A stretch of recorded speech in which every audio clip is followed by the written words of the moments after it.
Good evening, free enterprise fans from all over the world. It's evening on the East Coast, at least, of the United States. But we are here to take the flagship out for a spin as the first round of the brackets of the Lali-Ho League continue here with this matchup between seed number 31 Nightdew, seed number 32 Gambit017, this first game in their best 2 out of 3 series. I am Marine2, and my beautiful co-pilot Leggy Starscream is here with me as well. Hi, Leggy. Hi. Gosh. Hi. Hey, how's it going tonight? What do you think about this matchup today? I think this is going to be a spicy one. Both of these runners are, names that people who have been around the free enterprise community for a while will certainly recognize. And this scene tonight looks like it's going to be an interesting one. Starting Tella, which provides some very useful early game utility. And our two random objectives for the night are find the White Mage Rosa and defeat the Mother of All Bombs. How do you feel about those? Mom Bomb's kind of a hit or miss boss, can be really problematic in some spots, where the explosion may take out low health characters. Could be just dangerous in like a high melee spot. You find it at like the Bahamut altar and all of a sudden, Mom Bomb is body checking your mages for 1500 damage and you're wondering why you're even here. And of course, get Rosa. Everyone loves having Rosa in the seed. Everyone just loves a assured white mage, likely early white mage. That does sort of change how you want to play the seed a lot of the time. So we'll see if these runners end up making some adjustments for that. Yeah, and with the adjustments from the Swiss round to the first night of brackets, we'll also see how our runners adjust to those changes as well. For those of you keeping score at home, first and foremost, we have a change to one of our objectives. That first one looks the same, but it is technically the classic Forge objective, which means our runners will not be getting an Excalibur from Kokol after they forge. If they choose to forge, they still only need to do 4 out of the 5. Yep. On the flip, that Excalibur is dropped into the key item pool, so sometimes this can lead to some very early Excalibur Cecil action. We'll see if that is on the table tonight. The big thing also is that the kits are changed because Cell 0 is on. That's right, everything you find in boxes has no cash value. Nothing can be refunded at this point in time. The dwarves just tired of handing out gold. All, 25 grand for rune rings every seed? No thanks, they're done with that. So all your stuff has no value. You do get to start with a handful of life potions, 10 life potions, 10 Thor Rages, 1 to 2 Star Veils, or 1 to 2 Sirens, 2 to 5 Star Veils, 1 to 2 Sirens, 8 random items selected from the Dwarven Treasury that you have no idea what they are, and a pile of gold anywhere between 20 and 80,000 gold. The only way to supplement that gold is to kill enemies, because that's the only place that gold comes from. And with that in mind, I imagine our runners are going to be looting a little bit more. With the Tella, they might go for some places that are a little out of the way, because Tella does come with exit right away, but we're getting started. Got Jumpman on the right there, so we're going to get an Ether 2. Nothing super interesting there. I guess there's an Earth Hammer. 54 grand's a good money start. I know when a lot of people are practicing these seeds, they were seeing a lot of 25k, 26k, 22k. So 50k, kind of nice. Yeah, that's going to give our runners a little bit of wiggle room when they go around to do their shopping. Also, the early cane is nice if you manage to find some, even a half-decent weapon for him. That plus Tella should be enough to carry our runners through the overworld. But it is also important to note that the no duplicate characters flag is on, so if our runners find another cane, well, they've already got one. Yeah, good luck with that. Also, C-Buy is on, so if you locate a character in a location, they will not come back to you if you choose to ditch them. Both our runners, you mentioned Exit Mage here. Both our runners heading to the Watery Pass for the slightly upgraded loot. We are on T-Pro, so the slightly upgraded loot is not quite as good. But, you still want to try to run into a cane weapon. I was trying to watch the items that we got at the start, and there was no cane weapon in there per se. No cane armor either. And a Dancing Dagger, which Cane can theoretically use, actually, to get you through the early game if you want to try and speed yourself along a little bit and play a little more aggressively. Yeah, as you see on Gambit's side of the screen, and now Nightdew's, we have our first empty gold box of the seed. The gold chests in Free Enterprise are actually a lot of weak early game pieces of equipment that got rolled and are instead replaced with an equivalent amount of gold that you get from at the shop. Well, that's 0 in this flag set. Yeah, shops just no money, not at all.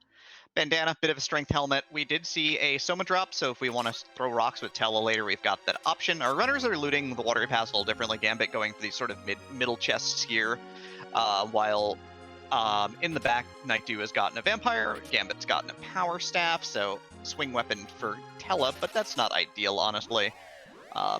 Nothing really doing yet in terms of gear here, other than maybe that dancing dagger and that Soma drop.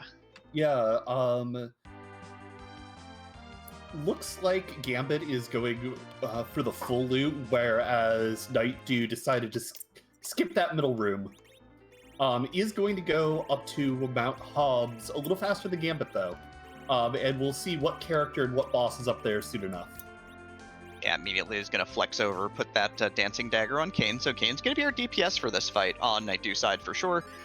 No real gear here for Tella, so, you know, that's just how it kind of goes sometimes. So yeah. Gonna leave Kane in the back. Gambit does pick up a Kamikaze as well as a Thunderclaw. Kamikaze can be used to do a certain amount of cheese on particular bosses, while that Thunderclaw is going to be great if we find an Edge or a Yang somewhere.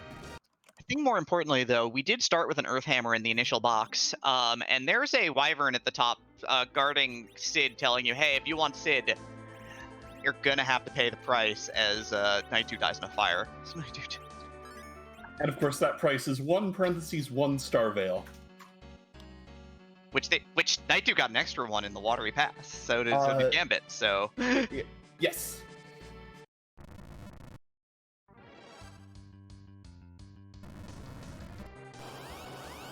Yeah, Gambit doing some quick equipping before heading up. Yeah, hopefully he'll save because he's going to get blown up. We've got Nightdew on battle speed 6, also lovingly known as Wyvern Standard Time, to make sure that this veil gets off. I'm going to sacrifice the other two gentlemen here, it looks like. Yeah, at this point, with this early of a boss, the experience is nice. It'll allow that Kane to hit a little bit harder, but honestly, you're just happy to get through with your new Sid. Yeah, and you don't have like a Rosa who is like highly dependent on getting those early levels, or a Palom who's highly dependent upon getting those early levels. You've got, you know, Sid who's fine as is with a hammer. You've got Kane who, you know, you want the levels on, but it's not like a super high priority. And you've got Tella who levels really just don't mean a darn thing, so whatever. Yeah, picks up a Drain Spear on the kind of backside of Mount Hobbs, which is technically a spear. I think the Dancing Dagger is still better for that Kane right now. Though, if we do want to use Kane for some agility shenanigans, it might come in handy. Yeah, it's unlikely given that we have Tella, but there's that Earth Hammer. Also going to use the Archer Bow and Ice Arrows in inventory to back row glitch Sid here, because, you know, we've got all sorts of no armor yet. Other than, you know, bandanas and headbands, which don't give a lot of defense, but do give strength. So Nightdew is headed due east to Fabul to get that free heal. Gambit, of course, is going to get the Star Veil off on Kane, easy peasy, second time around, because, you know, everybody catches the fire the first time here, and is through. Yeah, Nightdew checking the weapon and armor shop in Fabul. Sees an Ice Brand, decides it's not worth his very limited funding. I mean, I think the biggest thing about these flags that our runners are going to learn is that funding may not be as limited as they think it is. But the big thing is that do you really want a swinging weapon with Kane right now when you can use the Dancing Dagger? Is, you know, half of my initial stash a lot of money here? You know, if I had that Ice Brand, could I just kill Rubicant in one jump? Things like that. Yeah, it is a very complex problem to manage, especially because in order to get the money to get more power to get through bosses in various locations, you need to get through bosses in various locations. It's a snowball effect, but one that does need a little bit to get it jump-started. Gambit, instead opting to go to Antlion Cave, pulls some Charm Arrows out of the first box. I like this divergence. You've got Tella. You don't need the free heal just yet. You can burn couple of your 10 life potions. Life potions still assured on the overworld, by the way, so no problem finding them. That's not going to be a big deal. Nightdew, however, is rewarded for not skipping Fabul off the jump and gets half of the forge. First key item of the night is the Adamant Rock. Yeah. Always glad to see an objective item, and Gambit pulls an Ice Brand out of Antlion Cave, so I imagine that Rubicante fight is going to go much faster, though Nightdew's was by no means slow. Yeah, and I think the big thing here is that Nightdew does have a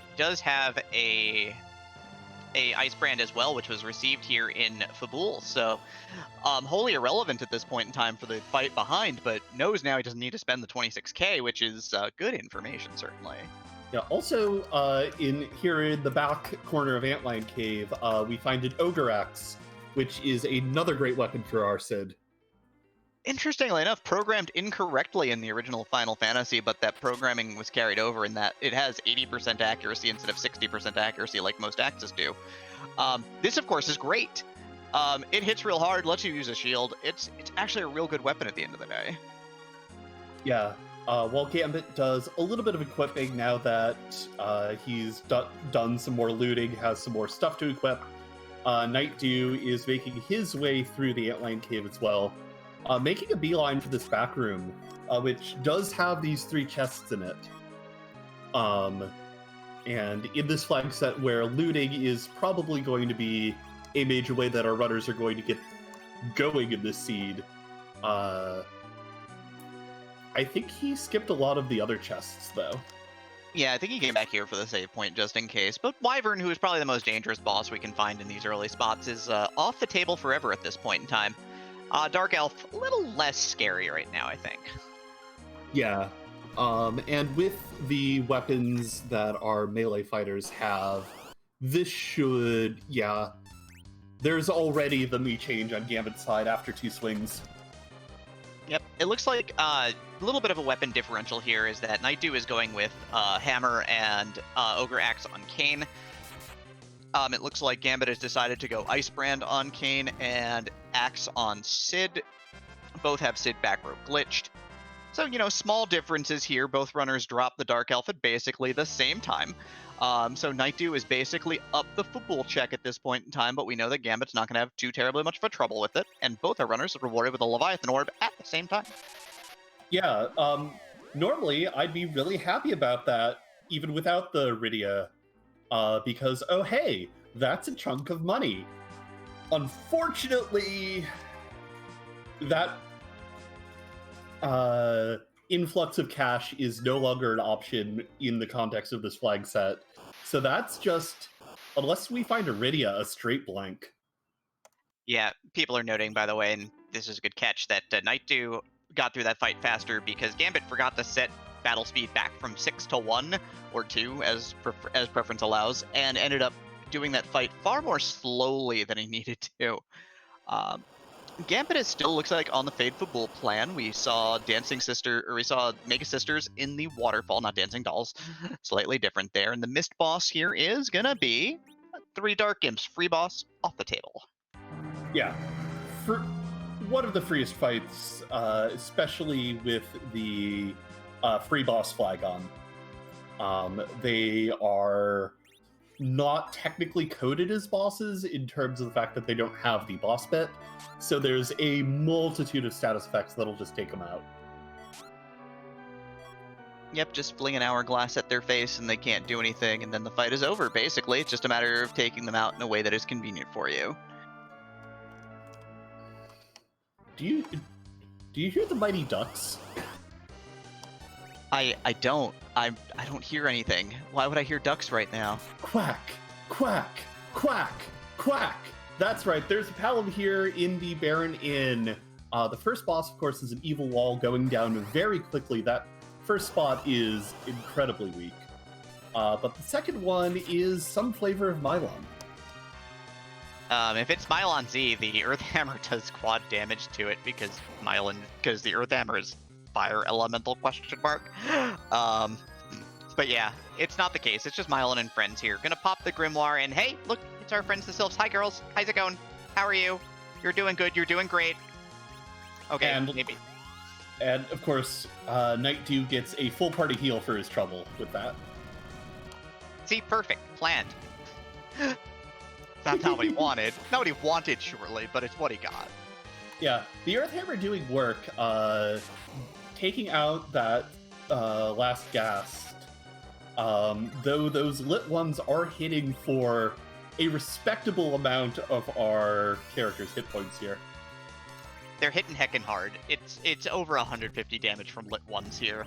If ever you fought Leviathan in this spot and not gotten a quick kill, you'll understand the wrath of this particular spot in terms of magic damage. Yeah.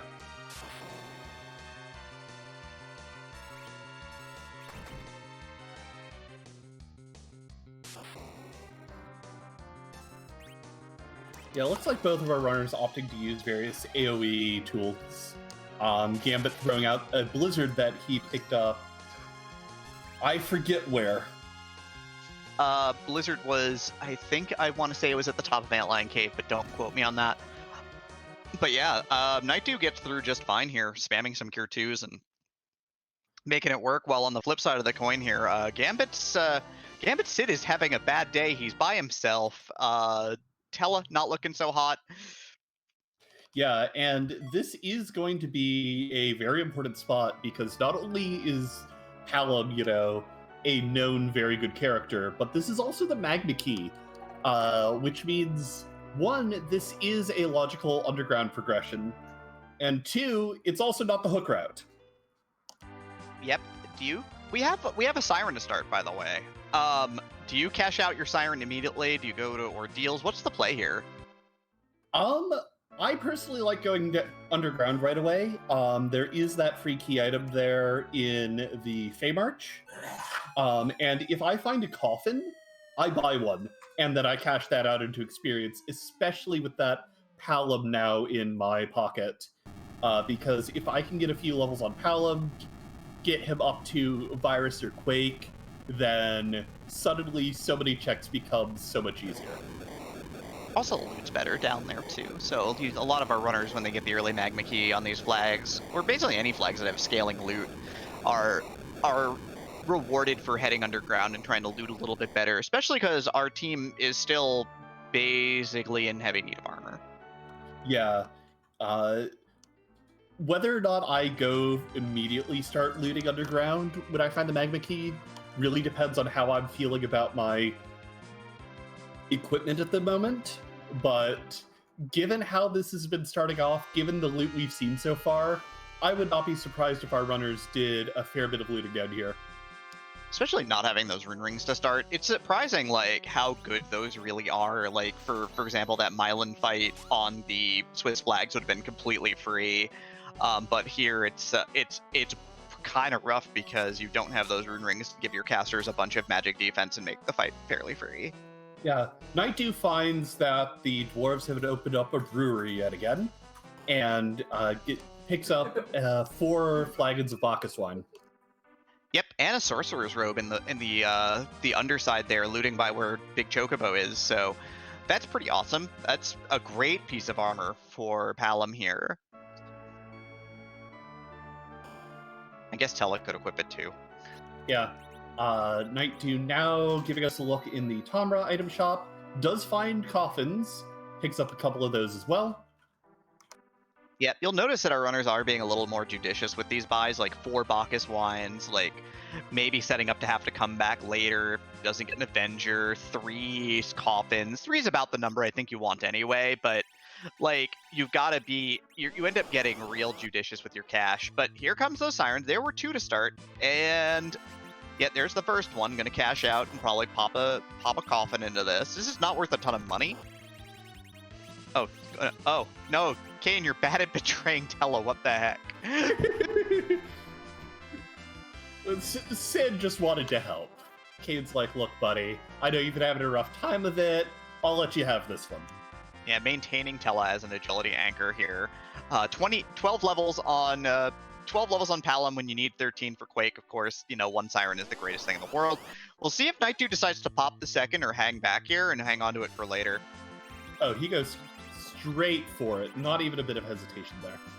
Yeah, no thoughts, only sirens here. Gonna pop a second coffin here. Gonna have one in tow in cases like Baron guards down at the, Kaipo guard down at like the bottom of the Fey March or something. But yeah, there you go. Quake online, Kibs online. Gambit does find ninja swords here for sale in Tomra, so if we ever find an edge, that will be nice for making sure he's kitted out appropriately. 66,000 gold apiece. That's a lot of money on these flags. Yeah. But you know, some days you gotta do what you gotta do to get through. Yeah, Gambit buys no wine and one coffin here, so going a lot thinner right now in terms of his purchasing at this point in time.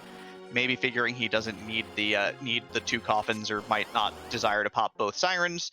Is headed straight down here to the Fey March to do more looting. There's the encounter chest on floor 2 for Nightdew, and he hits the reset button. Yeah, I don't hate doing some lighter shopping on the easier to get to shops down here underground, because it is very easy to just walk back up to the Tomra item shop. It's very easy to get back to the Fourth Castle item shop. What's going to be interesting is if, say, sirens are for sale down here in the Fey March, because it is a bit of a slog to have to walk all the way down these 3 floors if you just need to pick up like a few more sirens to do your grind.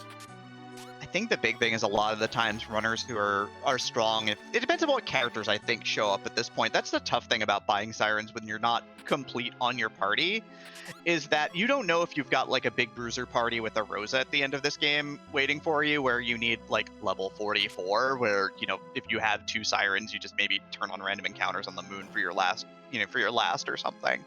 Mm-hmm. Like there are scenarios where you only need like 2 to 4 sirens to finish a seed at most, so might be why Nightdew cashed them out. Well, Nightdew's not going to get another one anytime soon. Gonna buy a pile of Cure 2s and 7 tents, so gonna have some camping gear.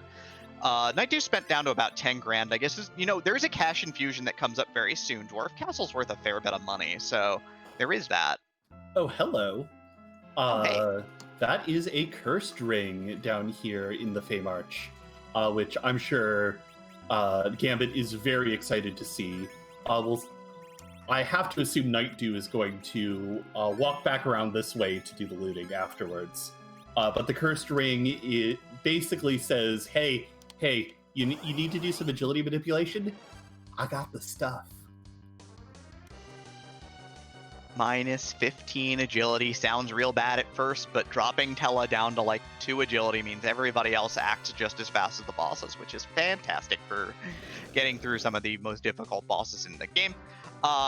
King and Queen Evelyn in the Leviathan spot this is the Asura spot, is 100% completely free. Oh, yeah. This is gonna do like literally near no damage, so I guess enjoy watching the King and Queen go off for ice cream. Right? You just gotta sit. You just gotta sit back, relax, let them vent some of their rage, and they'll wander off.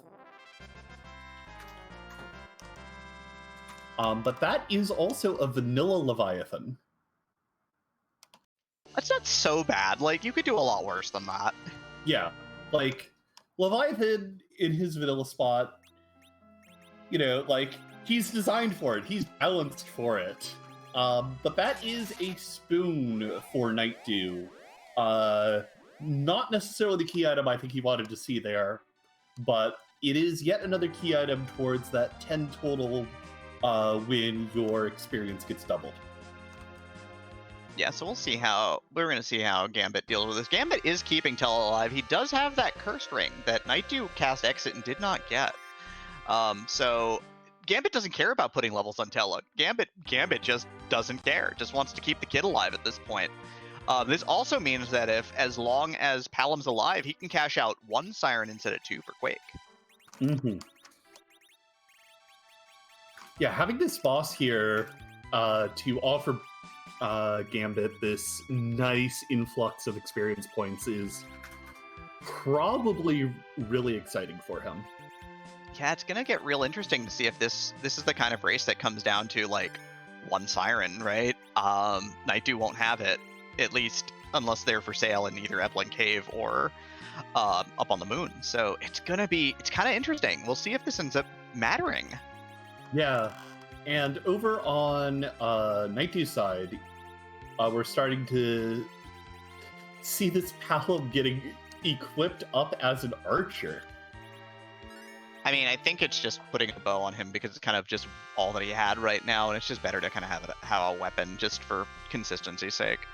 I mean, that's definitely fair. I don't think we've actually seen any black magic stat sticks. So yeah, and it was an archer bow, so it's not even a stat stick. Hello to our friends from RPG Limit Break, by the way, coming in from the second race of the evening. Hi, everyone. Don't spoil the race that has just happened, but thank you all for coming out. You're here watching Gambit017 on your right and Nightdew on your left in an old school duel here. First game of a best of 3 in the first round of the brackets. Both our runners started off with an early magma key. Nightdew is pushing Dwarf Castle with a little bit of extra experience. Gambit skipped Fabul, but got the magma key at Baron, so does have the Sheila double coming up here. Hoping for a pan, but it didn't, well, cough cough, pan out. Sorry.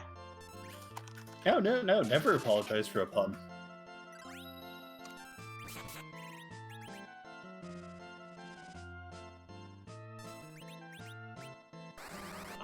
Gambit wandering down on foot to the area of the map where your sirens will summon the dragon eggs.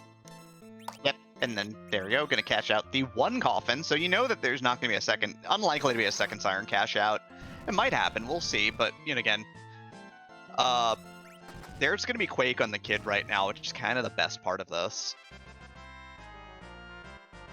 Yeah. While on Nightdew's side, the Octomammoth is defeated with little to no difficulty. Yeah, a couple Quakes, couple swings, easy game. No problem there. We've got a lot of power with this party right now, so it's we're in that mid-game, that good mid-game power surge right now for both of our runners. Easy second boss here too, dancing. Oh, hi! Hey! Hello! How's it going, friend? Who are you? Foo, foo, foo, foo. The man himself showing up in Dwarf Castle yet again. Seems to be his favorite place to be, honestly, but I don't think Nightdew's going to say no to the man himself joining the team right now. Yeah, Fusoya, wonderful character pickup. Gosh, what is there to say other than... What spells does he have right now? Did we get a chance to look? We did not, but eventually he'll have all of them, and right now you've got Quake Kid to cover the quaking anyhow, so it really doesn't matter at this point. Let's be real. Yeah. You're gonna use Palom to kind of cover the gap. I think the big thing is that Berserk is part of like the last tier of spells, and we haven't gone up Ordeals yet, so no Berserk on Tella, but I don't think that matters at this point with this party comp. Yeah, this is very much more of a mage-heavy party composition, clearly. Yep, there's Gambit disintegrating Rubik in there, no problem. Gonna get his adamant at this point. Nightdew is heading back up after that Dwarf Castle here and is gonna head to Ordeals because I guess he wants to get some juice on that foo. Yep, and also, unlocking telespells never hurts.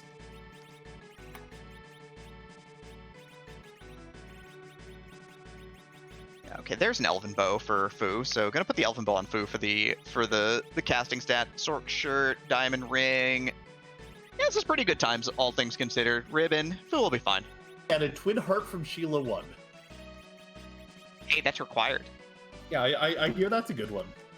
That's been part of the objectives for the entire tournament. Number 2, complete Cave Magnus requires a twin harp and a love of music. Yep. So, Gambit's definitely going to be happy about seeing that. Of course, it is completely on the table right now for Nightdew. So it's just a question of when he goes down to talk to the Sylphs and Conversely, when he decides to go back up and talk to Sheila some more. Yep, 3 bosses up here also makes this a nice play. You might try and hunt up a Mom Bomb up here, which would make your life a lot easier. It is Dark Knight Cecil here, though, which is going to do about a mighty 75 damage and then walk away. Unless you decide to kill him first. I saw white, by the way, so we do have Holy on Fu. Virus as well. No Quake, no Nuke. But that's fine. And we have our standard speech about justice.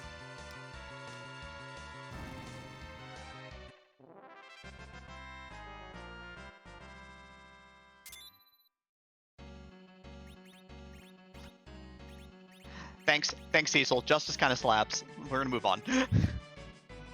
Yeah, there is the Quake, though, at HP 14 kit. Oh, hello! That's a required friendo. Alright, well, we have located 2 objectives now. We know where Cave Magnus is. It's behind Sheila 1, and we know where the Mom Bomb is. It's at the top of the mountain here. It looks like Gambit is going for no justice strats here, just gonna Quake the heck out of Dark Knight Cecil instead. Yeah, I don't blame Gambit. If you feel like you can burn through the Dark Knight's hit points, especially at a spot like this, burning through it tends to be a little bit faster than sitting through the speech. Yep. The other thing with Mom Bomb is Mom Bomb has roughly about 10,000 additional health on top of its normal health pool to allow for the explosion to happen here. It is very hard to burn through it with mages. It's a lot easier to burn through it if you've got a pile of berserkers, but Nightdew just firing viruses with confidence to take down the Mom Bomb before the explosion can possibly ruin his day. Day not ruined. Cure 3 for Fu. Mom Bomb off the table. And our first objective lit of the night. But both of our runners are definitely going to be heaving a bit of a sigh of relief seeing that their boss hunt is out of the way, especially because, as you were talking about earlier, Demi, that Mom Bomb can prove problematic in various places.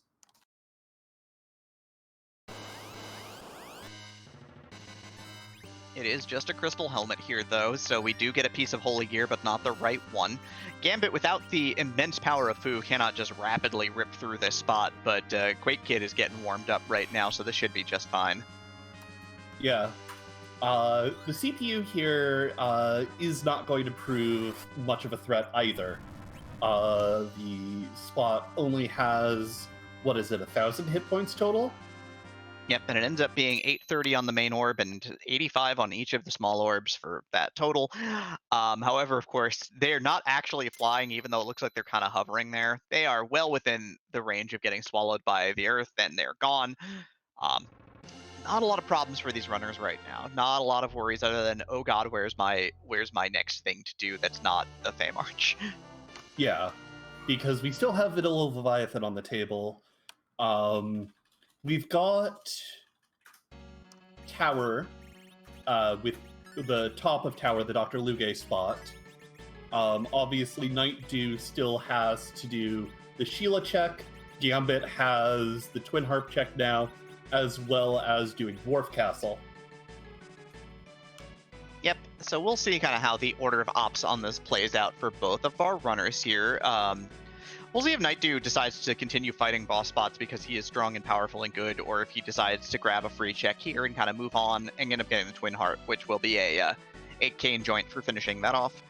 Nightdew has not yet visited Yang. Nightdew has not been in the Sylph Cave here trying to route to power up Fu rather than routing to be efficient on the overworld. Yeah, there's pros and cons of both strategies. Like, the pro of powering up Fu is very powerful at full power. Of course, if that might come at the cost of some transit time. Yeah, and the other thing is, if you pop the pan off of the top of ordeals, you feel like a genius. Like, you feel like the most brilliant for Enterprise player of all time, because then you can just go right back to Fable anyway. Yeah. Looks like Nightdew is going to run that free check down.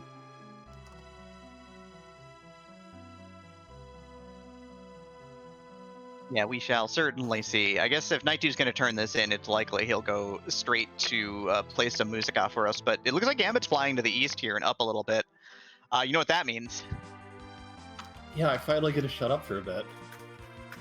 Oh, I thought it was. I thought it was time to find out whose butt we're going to kick tonight. No, we're still about 3 objectives early for that. Oh, shoot. Fair.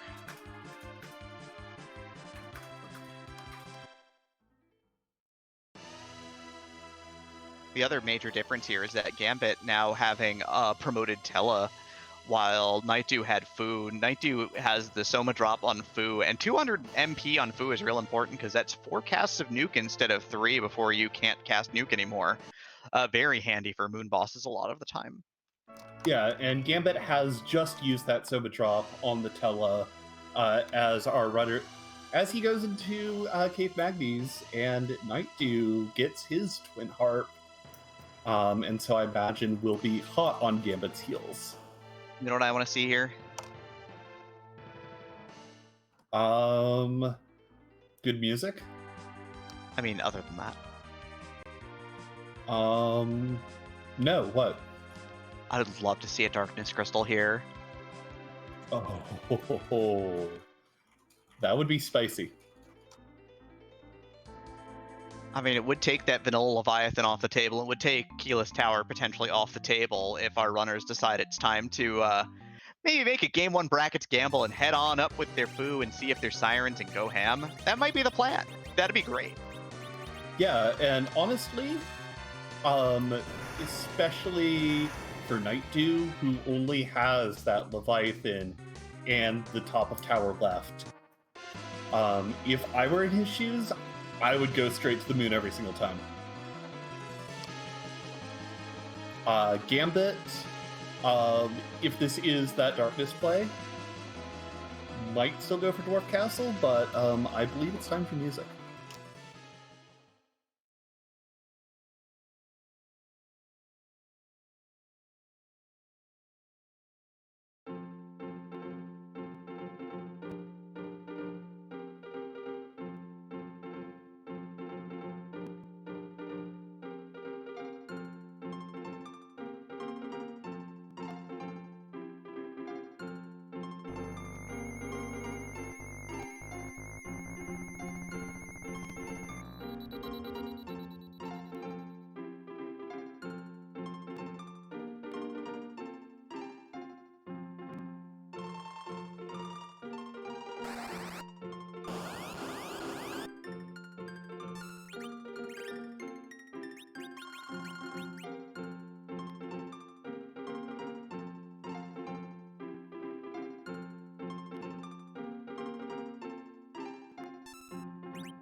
So I guess it's the Master of Magic who gets to resist all of the spells in this particular spot in the game, but Dr.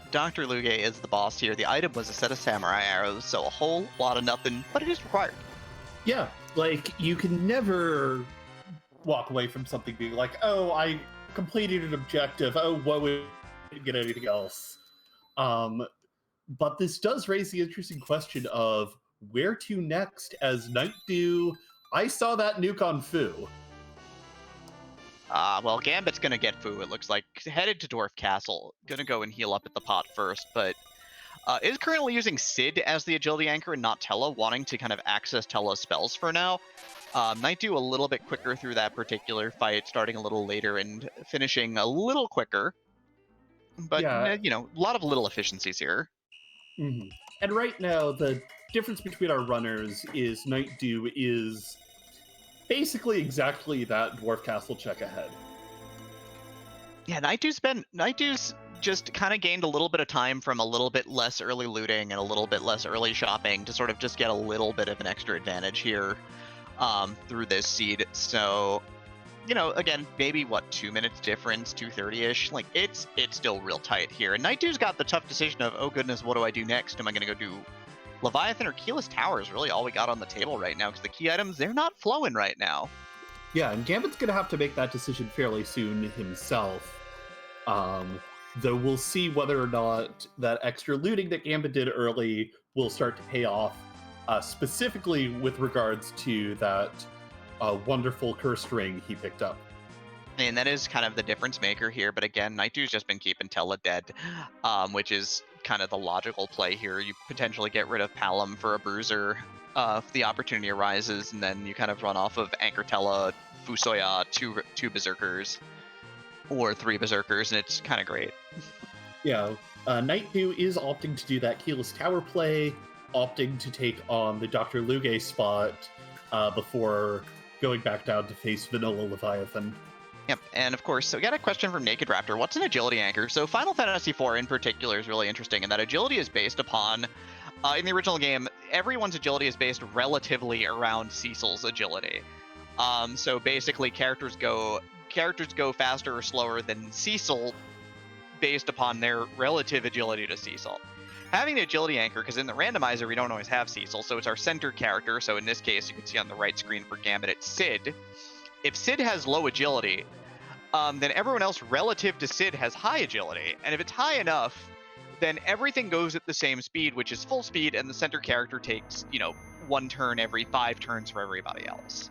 Oh, that... Not to interrupt from your wonderful explanation, but that is some very interesting information that Nightdew just picked up. We've got forbidden knowledge, everybody. That's right, we know where Miss Dragon is. It's behind the hook. At the Rubicon spot, 23,000 hit points of fading out fun. If you get the hook, that I don't know if you chase that. Do you chase that? Might have chased that. Honestly, it depends what your key item situation is.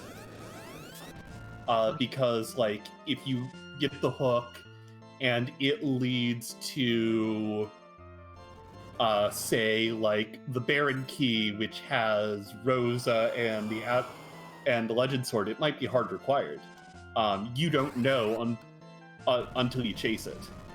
Yeah, but at least you know it's there. That first wave does go off. Palom just dodges it because the spot doesn't get very many magic damage rolls, because this is normally Dr. Lugai's spot. He has no magic power to speak of.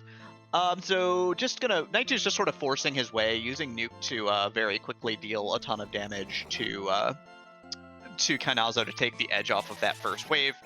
No big deal, certainly. At this point, what choice do they have if this is Hook? Well, they could take the Hook down and fight Mistdragon because they know where it is, get through 2 bosses down there, or they can decide to go down and fight Leviathan sitting on the Leviathan throne. Yeah. Though it is interesting that both of our runners are going to go for 2 different aquatic foes at the same time right now, as Gambit opts to go for the devil he does know, Vanilla Leviathan. This is the first real, like, all things considered, this is the biggest divergence of the seed right now. Nuke, of course, make quick work, and we've got Turtle Soup for Nightdew. No problems at all. Nuke is a good spell, everybody. Fusoya is a good character. Oh, hey. Hey, Stella. yeah? I've done this gag before, Mm-hmm. but you want to go to the moon? Hell yeah. Let's go to the moon. All right. Well, we'll see if Nightdew's going to go to the moon or not, because that was the Darkness Crystal at the top of Keyless Tower, and a spot that stymies many a runner, certainly in terms of routing. Yeah, though the interesting question is, do you leave the Leviathan behind? Heck yeah. Heck, let him live. It's cool. Don't worry about it. Nightdew, wanting to go for some of those boxes there, decides against it, though there are 4 monsters lurking in some of the treasure chests here, and those can have tier 7 gear, I believe. Yep, they sure can. Encounter chests do have a chance of having top tier gear for sure. They are pretty much the only way to assure getting the good stuff on these flags, other than doing objective locations. The other thing about the moon, by the way, is that the moon is a character check, by the way. And you know who could be on the moon? Edge. Yeah, or like a second Fusoya that you can't have. Or maybe if the RNG gods have blessed our runners today, they will find the Rosa that they're looking for their objective.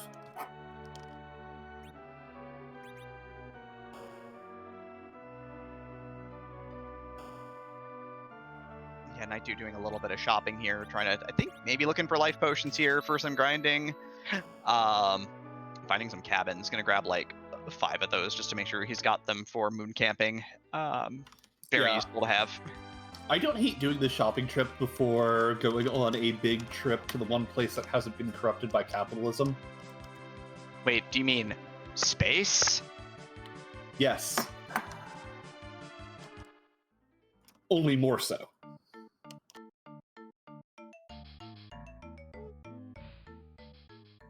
All right, so Gambit is leveraging the power of Nuke and Leviathan's decent but not overwhelming magic stat here, and some lit 2s from the kid to get that 4 times weakness here to probably put Leviathan down pretty quickly here, honestly. And the big thing is, if this pays off for Gambit, then Nightdew might be in a little bit of trouble. So this is going to be real interesting. Yeah, depending on what this item is, the whole scape of this race changes, because if this does happen to be a whammy for Gambit, he's behind not only the time he took to make this check, but also still has to go to the top of the tower. Yeah, it would be the only check he'd have, though. He would have to immediately climb to the top of the tower, because it would be all he's got. These nukes are hitting for about 4k. The kid's lit 2s are hitting in the couple of thousand range. Sid is doing his best. You know, just that classic "you tried" sticker. Yeah, I mean, Sid's got a poison axe and is in the middle with a cursed ring, so his strength is non-existent at this point. So you don't really expect much. Though those nukes are coming out for just under 6k a pop.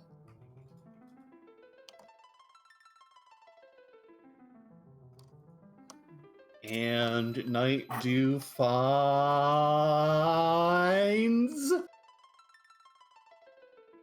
Winner. That's a white mage. That's the white mage. Yeah, so at this point, Nightdew either needs to find exactly Legend Sword or both Hook and Pigtail. Palam's day is done. I'm not surprised by this at this point in time. Having the extra white mage here that, can kind of carry you through the end game, basically using Rose as a healer, Fu as a nuker, Kane as your primary hitter, Sid as a chemist, and Tella as that guy who gets the rest of the day off because he got hurt on the treadmill. Yeah, pulled a hamstring. He is real old.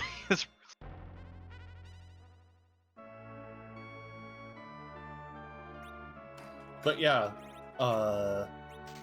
that moon is definitely going to pay off. Those hourglasses are going to be really nice. I think there's like... Yeah, we still have both sets of guards left in the boss pool, and hourglasses can be used on a whole bunch of the random encounters here on the moon. You know what else is still in the pool, by the way? What? 5 consecutive encounters, one after another. That's right, the Fool Gauntlet could still be up here as well. No, that was that last tournament. Grown. But unfortunately, looks like Gambit might be taking a wipe here to the Leviathan. Yeah, those Ice 2s, not throwing up walls can be a little bit dangerous. You can use a wall to help mitigate that damage, but on the flip side of the coin, it does make it a little hard to heal when you don't have healing items. Unfortunately, though, does, like you said, take the dive there. Just not enough nuking power to get through the 20,000-ish hit points of that spot. Yeah. Nightdew, over on Nightdew's side, is taking that hairdryer chest. That's not their name, but just look at them. I mean, wants levels on Rosa, right? This is where you jumpstart your Rosa. Tella dies on the 4th swing. God, so perfect. Like he planned it. Right? Quake comes out, one-shots all of them. That is 11 levels on the Rosa, jumping all the way up to 21.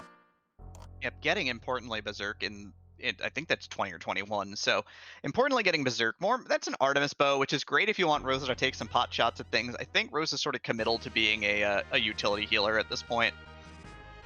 But we'll see. And Gambit, of course, is going to take a second bite of the cherry here. Going to go back after Leviathan. Yeah, I don't hate it. I wasn't super counting the amount of damage he was putting out, but I feel like he was pretty close. I mean, he's going to be bluffing with the kid to start the fight at this point in time. So, and the nukes are rolling a little higher here. 6 grand's a much nicer roll. But it's going to be time for Blink and Wall. Absolutely must make sure that Palom survives and that Fu can do his job as well. So we'll see if, right on the nose there, though.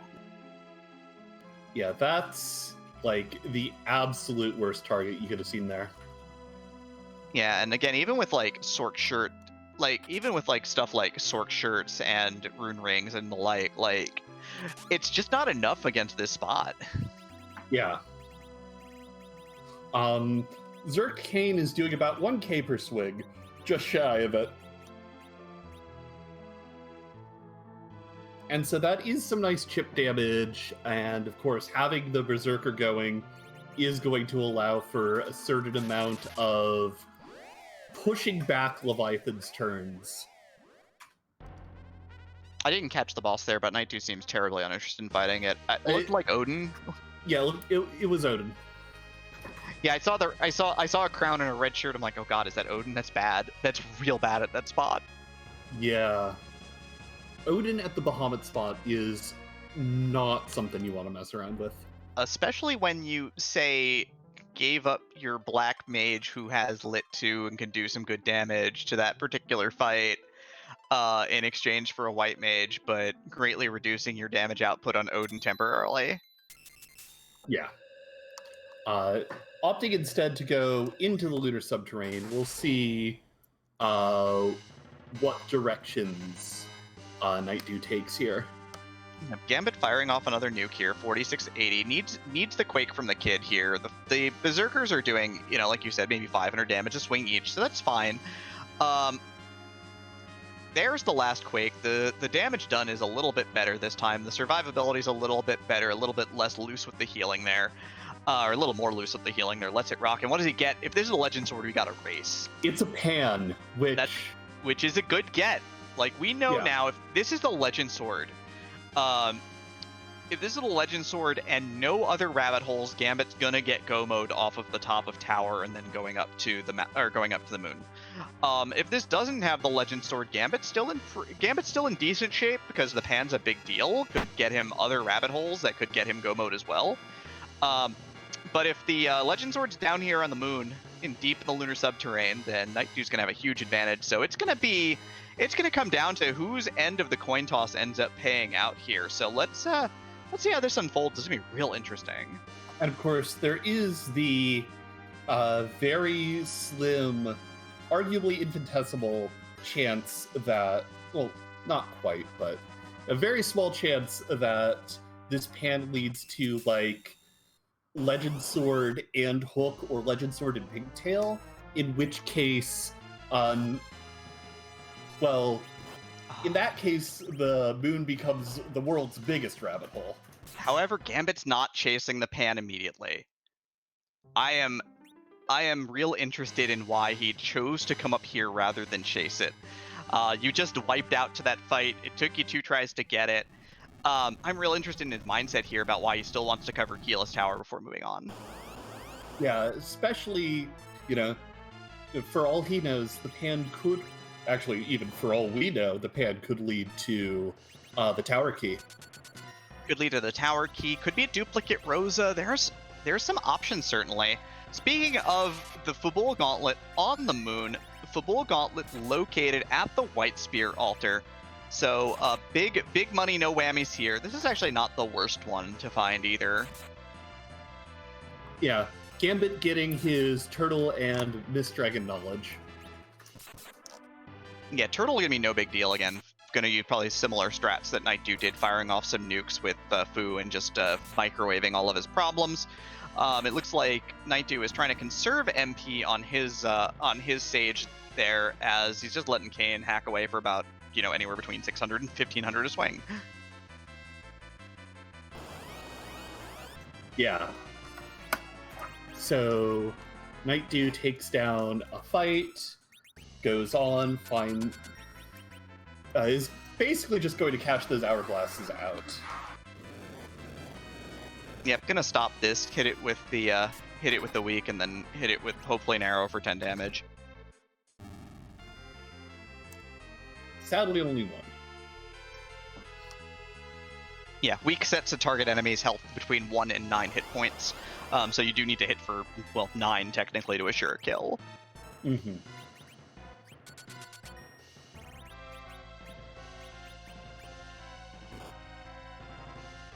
Yeah, of course, Nightdew is only sitting on 6 key items right now, but I think he's banking on the next couple he finds being exactly the required ones.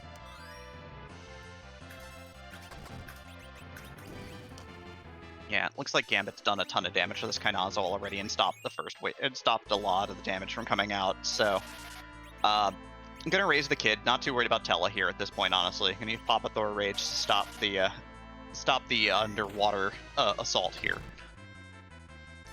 Nightdew on the flip does get a life glitch on the King Ryu though. Yeah, the life glitch, exploiting a mechanic in Final Fantasy IV, where you can use life potions and even the life spell on enemies to revive them at their vitality stat, which for all enemies across the board is 0. Effectively meaning they die immediately again, and you basically get their experience a second time for every life potion you chuck at them. Gambit gets through the turtle, gets Fusoya up to full power, and gets the ability to go to space.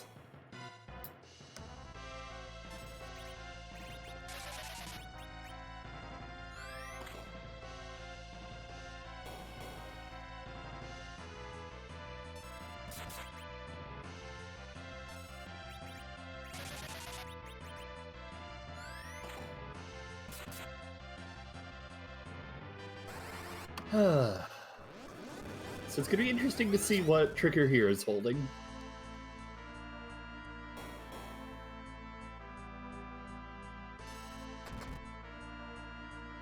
Yep, and of course, while we are having a little bit of downtime, while Gambit's probably about to check the pan, raise the whale. So that'll be important here. Of course, I'd like to thank Stoppable Force for handling the track and Scorian for handling the restream tonight. Of course, I'd like to thank the entirety of the workshop team for making sure that we've got the flagship tonight, Free Enterprise, for this race between Nightdew and Gambit017. First in a best of 3 series. And of course, Leggy, it is always a joy to be doing commentary with you. And I guess we're about to get some real important information in the seed, aren't we? Indeed. On both sides, really. Though Nightdew is going to be a little less critical than what we see over on Gambit's side. Can I get a drum roll? Not really, I'm on push to talk. That's fair. That's a tiara. Hey, the Sylphs were wearing cute hats. Yeah. Perfect. Sadly, cute hats are not key items. You could put it on Rosa when you find her. True. And she will look majestic. And be protected from a lot of different magic damage, thankfully. Indeed. Well, last trigger down, it looks like, for Nightdew, or is there one more fight here? I also don't know if we're on 4 or 5. It is 5. That is some holy armor for a holy man that we don't wholly know if he's in the seed. Oh, Gambit's got a party rock, and with a character objective out there, that's 2 characters. That is super tempting.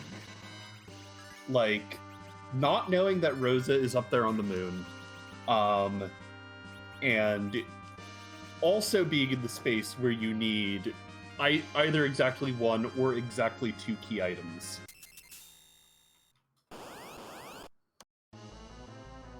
Gambit's going to stop and raise the whale. We'll see if he's going to ignore the siren song of that pan there.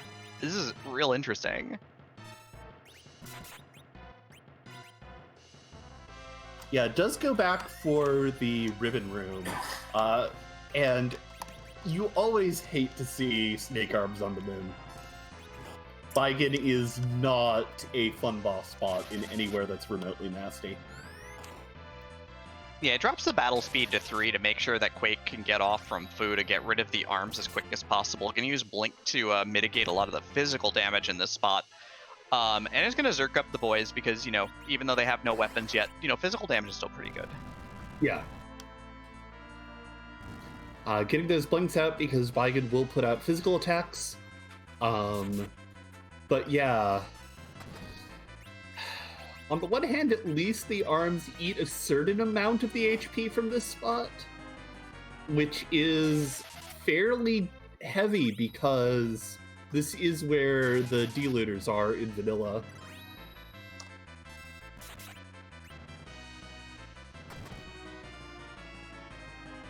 Yeah, and Zoe Vermillion in chat pointing out that there are still 3 dupes somewhere in the seed.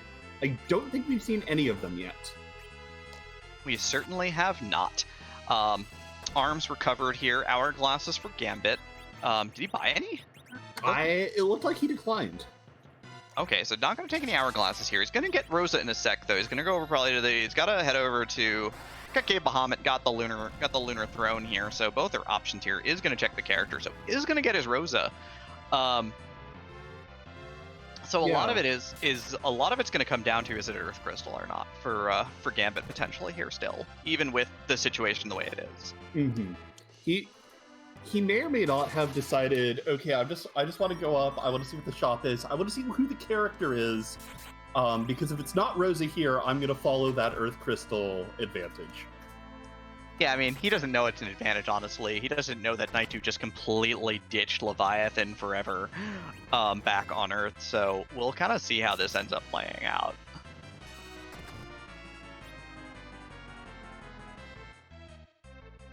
Does immediately throw the Tella to the side.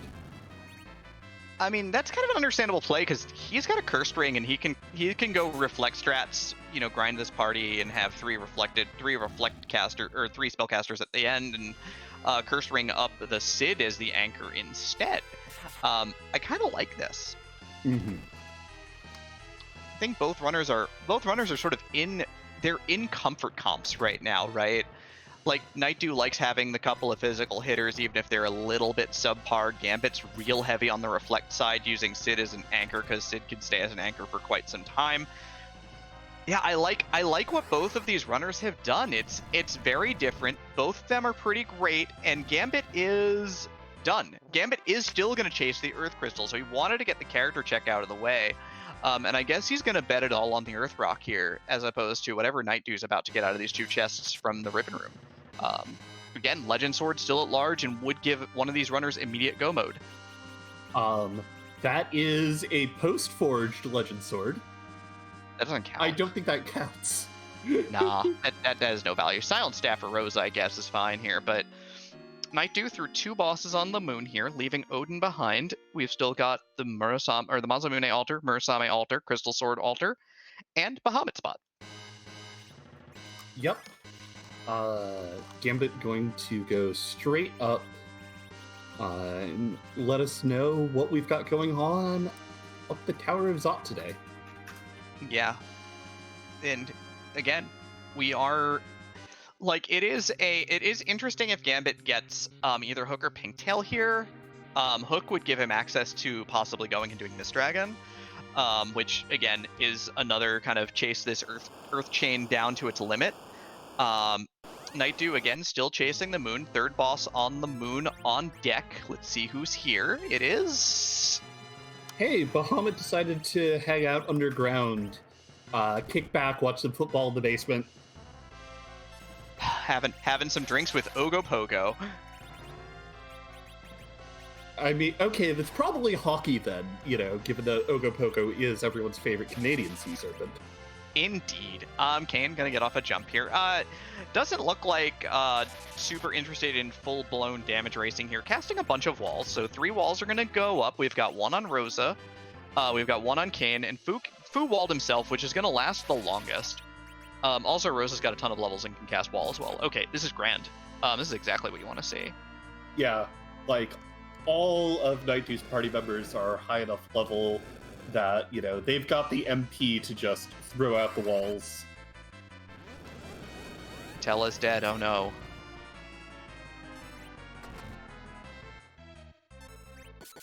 Gambit does find a free boss fight here at the Mega Sister spot, the Officer-Soldier fight.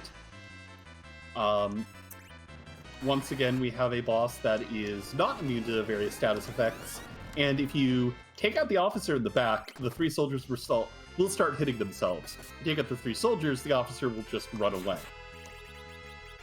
And of course, if you cast stone and they'll all just die at the same time and the fight will just end. Yeah, funny how that one works. Yeah, easy game, I guess.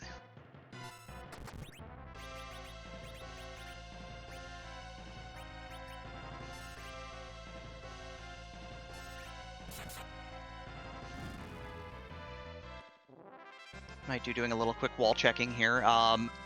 Last hit there's going to finish the job. We see dancing dolls that we found from earlier. There's a Rydia if you wanted to summon her at this point, if you're here for another nuke caster, but she needs a ton of levels. Sand Ruby would be more interesting if we were still on that character hunt. But given that we've already got our character objective for the seed, that's probably just going to sit in Nightdew's pocket for the rest of the seed. Yeah, it's only key item number 6 at this point as well for Nightdew. Gambit sitting pretty here on 7. He gets an edge as well. Is it edge time here, maybe? Maybe. We do know where those ninja swords are for sale, though, as previously mentioned, they're very expensive. But I don't think we've seen any other... Never mind, it is edge time. So he's going to go more hybridized here. Going to actually go back to kind of the bruiser strat. Going to use edge and Kane as primary DPS in the last fight, it looks like. Does have... Looks like, what, Dancing Dagger? Okay, that's not a thing you see every day. Sineki an interesting flag. Yeah, Sineki, of course. Meaning that all the characters only arrive with a single weapon equipped, which for Edge is extra interesting.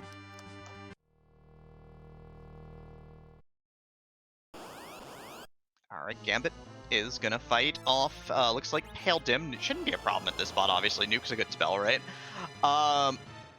Oh, Nightdew finds the worst boss at the Crystal Sword Altar he could find. It's Ogopogo.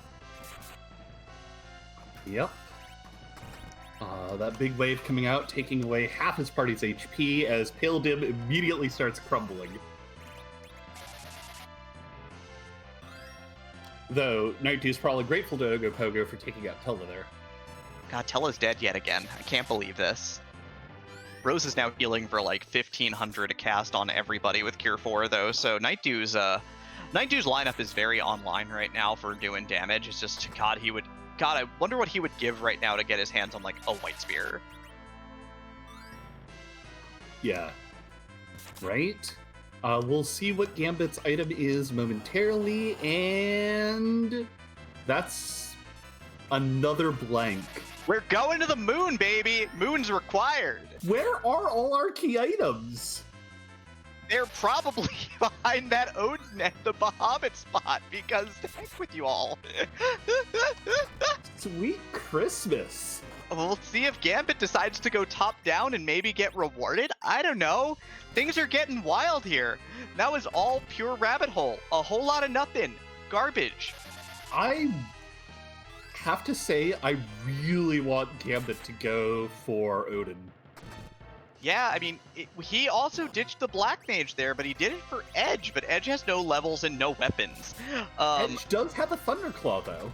Yeah, but it's a Thunderclaw on a 40 attack power Dancing Dagger. I mean, a ×4 is a fair bit. It is pretty embarrassingly low, I will admit that. But yeah, it looks like Rose is going to die here for Nightdew. Going to use Cure 4 from Fu to keep the Berserkers going. Kane's starting to hit pretty hard here, 1700-ish now, and that's the end of Ogopogo. No levels on Rosa, but you live that life at this point in time because all you care about is getting your spots wrapped up as fast as you can. 4 bosses on the moon down for Nightdew. What is at the Crystal Sword Altar? It is a package. Empty box. No one cares. Nightdew's going to keep it, I guess, as some experience in key item number 8 here, and is going to cast Exit to pop to the top of Lunar Subterrane. We'll see what Gambit decides to do with this Odin in a minute. Yeah. Honestly, the package is complete blank. You've already got your character, and we've already found any boss that we might want. Oh, right. Gambit does have that second Siren.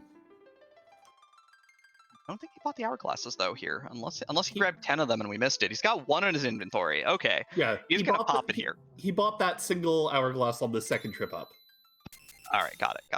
All right, so he's gonna pop the 1. Gonna put these on lockdown. Gonna bring Edge back to life. Gonna get 90,000 experience points with 1 life glitch here, most likely. Rosa with this life with Rosa. Hashtag Rosa life.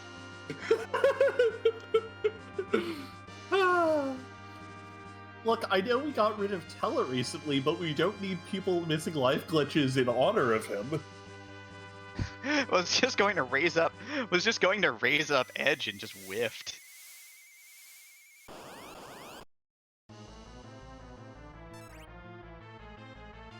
Yeah. Though the other interesting thing is, hello, Valvalis. This fight kind of sucks. Oh, 100%. She hits really hard is kind of the problem, so you don't want to take her out of her spin because she melees more. But on the flip side of the coin, getting hit by weak is really bad because then it doesn't matter how hard the spot hits, because as long as it's doing double-digit damage, your characters can die. And also, while she's spun up, you're not doing that much damage in response. Yep, and it looks like we know that Gambit is going to be bailing on Odin here. Just hits that exit spell. We're going to see if this is a top-down start with Valvalis clear or a bottom-up clear. A bottom-up clear would put Gambit at a very clear disadvantage, 4 bosses behind on the moon right now. A couple of toughies here too. We saw Baigen at the ribbon spot. We saw Ogopogo at the Crystal Sword Altar. We've got Valvalis here, hanging out at the Murasame altar, and of course Odin sitting there waiting for us at the Bahamut spot. This moon's been bangers. Lots of bangers. Right? And we know that our progression has to either be here at Valvalis or at that Odin. Yeah, only bangers. Just bangers so far. Oh, and the Gauntlet. The Gauntlet was here too at the White Spear altar. Yep. And we found 2 key items so far. We found a package and a Sand Ruby. Yeah, Gambit making what we know to be the correct play to get through this seed. Maybe. I mean, there's a 50% chance that we know that this has some semblance of progress. It could be 100% if both spots had progress, but you know, only one can technically lead us to the Legend Sword, right? There's only one Legend Sword in the seed. Yeah, and it also depends on how direct that progress materializes. Because if this is, say, like, Luca Key to Baron Key to Rat Tail to Legend Sword. Yeah, that would suck a lot. We'll see, though. Of course, on the flip side of the coin, we can also see is if Gambit's going to maybe try to risk it and go for jump strats and then nuke with Boo, that does speed the fight up. But again, like we said, is risky, is less safe. Yeah, though, depending on how behind Gambit feels, he might feel it necessary to go for those slightly riskier plays, though it does not look like he's making that choice this time.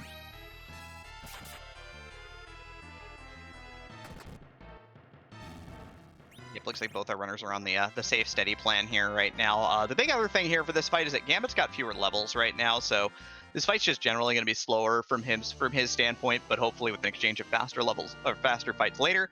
What do you got? It's the now is it time for the real gamble? You know Miss Dragon's down there waiting for us. You know where she is. And of course on the flip side of the coin, you still have Odin up here, the 6th and final moon boss. Let's see what the play is.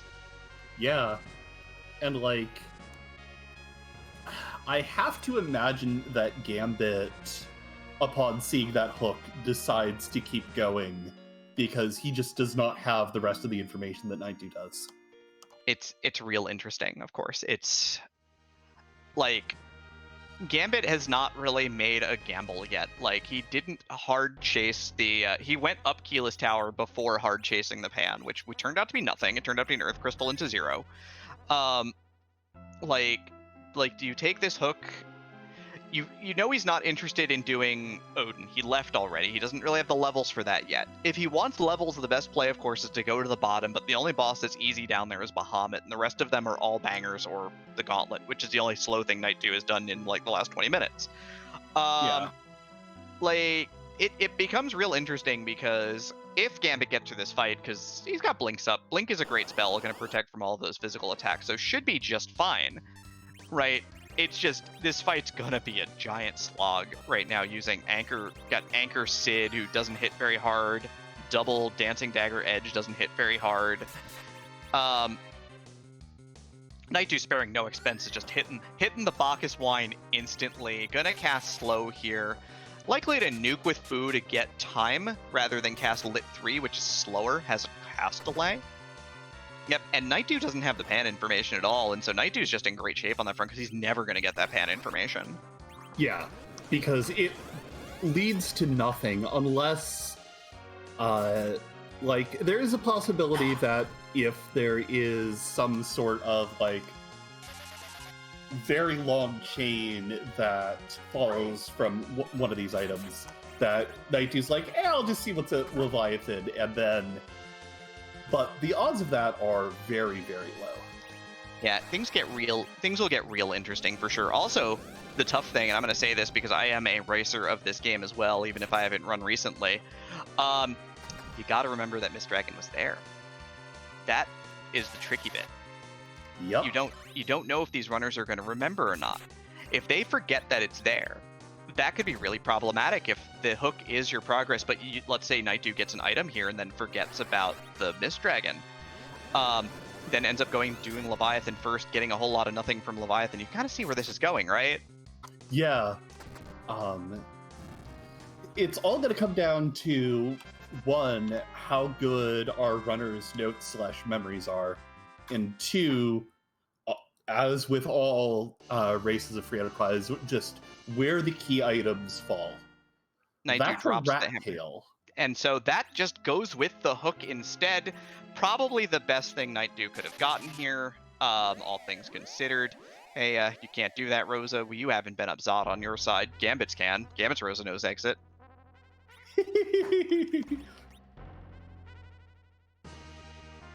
Moon done, cleared out for Nightdew. We know we get a hook up here, we get a rat tail up here, we get a package up here, and a sand ruby up here.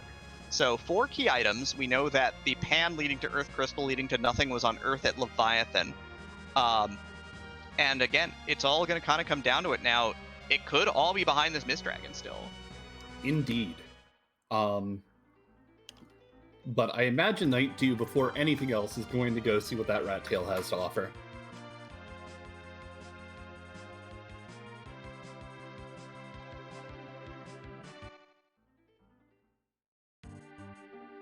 Didn't even launch the hovercraft earlier, so I actually have to run up and launch the hovercraft. Yeah.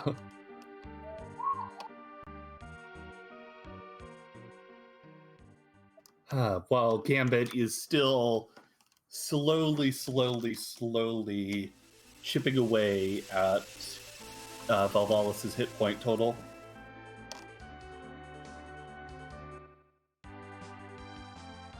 While Valvalis sits there and spins into infinity. The big thing is that Valvalis gets decent evasion in a lot of spots. This spot doesn't look like it's so bad, because even like that barely leveled edge is hitting pretty decently here.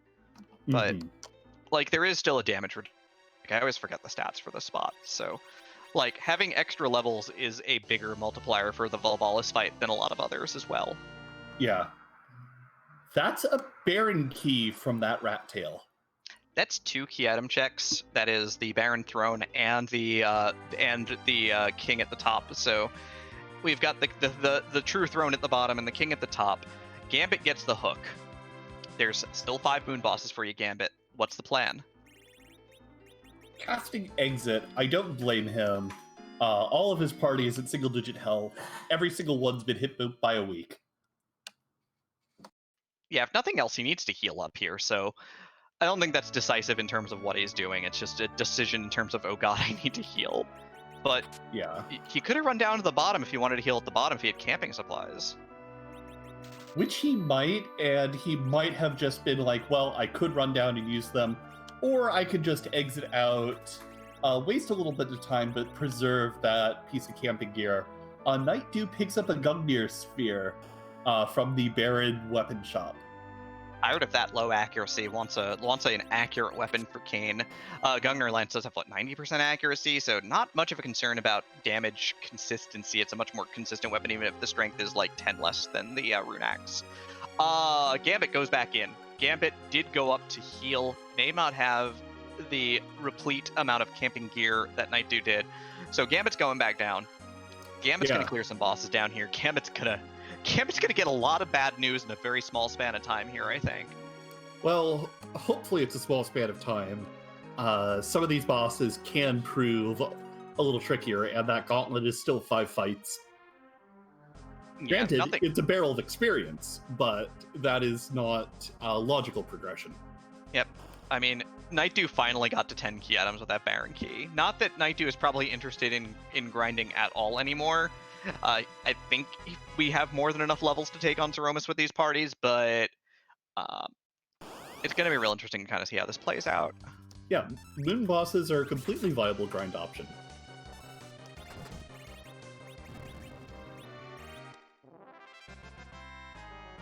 Also, Gungnir quad damage, Earthhammer quad damage, Mylan Z gets quad damaged into disexistence here. Goodbye. Have a nice day.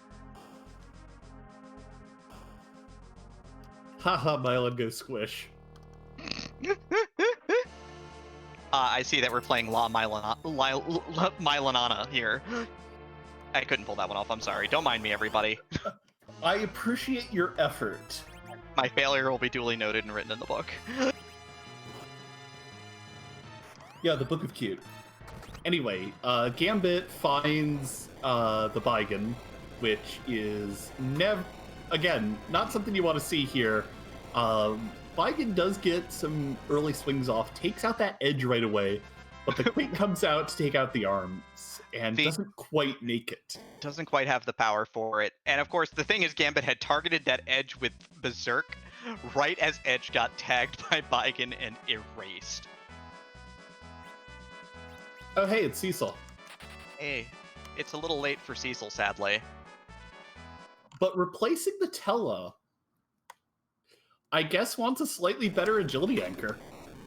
That's the interesting thing, is that Cecil's a worse agility anchor. He's 11 at the start. Oh, he has a Dwarf Axe. Never mind, he's got a Dwarf Axe. He'll Dwarf Axe Sid, or Dwarf Axe Cecil. Cecil's a 6 agility anchor. He'll just kill it. He'll just kill Sid if he has to do the Odin spot. Yeah. So Cecil's going to be our agility anchor. Welcome to these flags, they rule. Right? But we'll see what we get from the infamous Baron trash bin. Yeah, so yeah, no, Nightdew's not taking any chances here. Going to go with the 6 agility anchor. Baron trash bin is... Go mode. That's not garbage. That's the good stuff.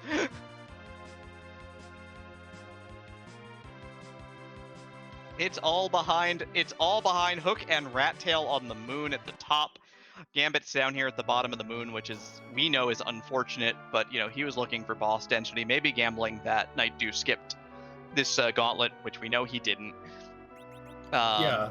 Might also just be like, look, I need levels to do anything. The gauntlet here is levels. Yep. Rat Tail is behind Odin at Bahamut. Volvalis at the Murasame altar was hanging on to the hook. That's our legend sword. That is the final piece of the puzzle. Hey, you want a life staff? Maybe a power shirt. Power shirt will help this Kane really push through the end of the fight here. So he grabs a power shirt for himself. Nightdew's gonna forge nothing. Cole decides to keep it because he's a jerk. But Crystal magically teleports in from space. Yeah. Space Rock. Space Rock. So only the pass behind the pass, the only thing of real note behind a really long chain at Mist Dragon, huh? Or Odin. Yeah. Looking like getting Cecil combat ready rather than anchor ready. Interesting. But Nightdew is in go mode. Currently passless. Going to grind. I mean, there were no sirens, right? He didn't check if there were sirens at Eblin either. He's gonna crack one siren here, probably for this is gonna be 68k. He's at 10 key items. That Cecil does have an Excalibur, and that Cecil is standing alive. Yeah. Very and that Cecil is going to get 25 levels. Very confidently just slams 25 levels on the Cecil and decides to say, "Yo, we're not gonna anchor. I'm just gonna go ham with the boys here." Yeah, they're back in town.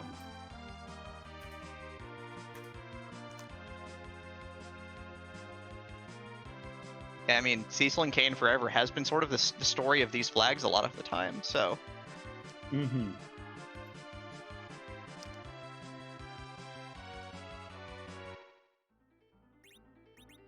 Nightdew flies down to Troya. I forget what we saw in the item shops here. I don't remember. That had illusions. Yep, we know where Bacchus wines are. They're down in Dwarf Castle. There's cabins. Nightdew, a little confused, forgot that he didn't have a pass, which is kind of a rarity in this day and age. Not really. I've seen plenty of people do it. Everyone still does it. Good runners, bad runners, in-between runners, new, old, it doesn't matter. Oh no, I'm saying, like, in my time playing this, the pass is more common than not, it feels. So I totally understand getting those wires crossed. Yeah, I've done that more times than I care to admit. It's a lot. Gambit still working down this gauntlet. Yeah, on the second trigger fight before the double King Ryus. So yeah, so Gambit's going to have a ton of experience at least, which will be really helpful for the rest of these moon fights. Or we know it's at Odin. He does not. He is already at the bottom of the moon and taking some time here. So not looking great for Gambit right now, not going to lie. But Nightdew could be taking a fairly aggressive tack against Zeromus here. That may or may not pay off, so we'll see. Yeah. Sadly, Gambit is going to find out that it is just the crystal armor behind the Fubul Gauntlet today. Definitely not what he wanted to see right now. But is going to keep those experience points, which are honestly the most valuable thing he earned there.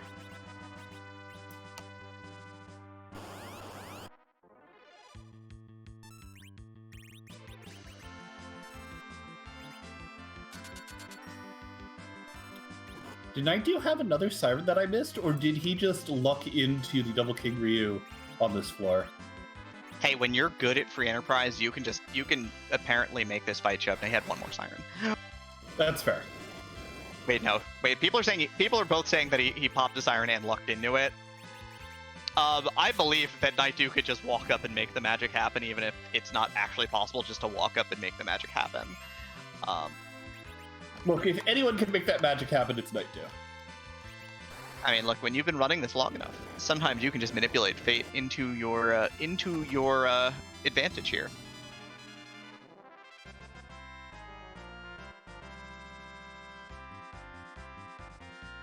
$180,000 more experience points here, 11 more levels on Cecil. And a Thor Rage for your trouble. Nightdew's on this particular floor. This might have a higher rate of encountering that particular fight. If I remember correctly, this is the floor that you go to if you're trying to pull this encounter out blind.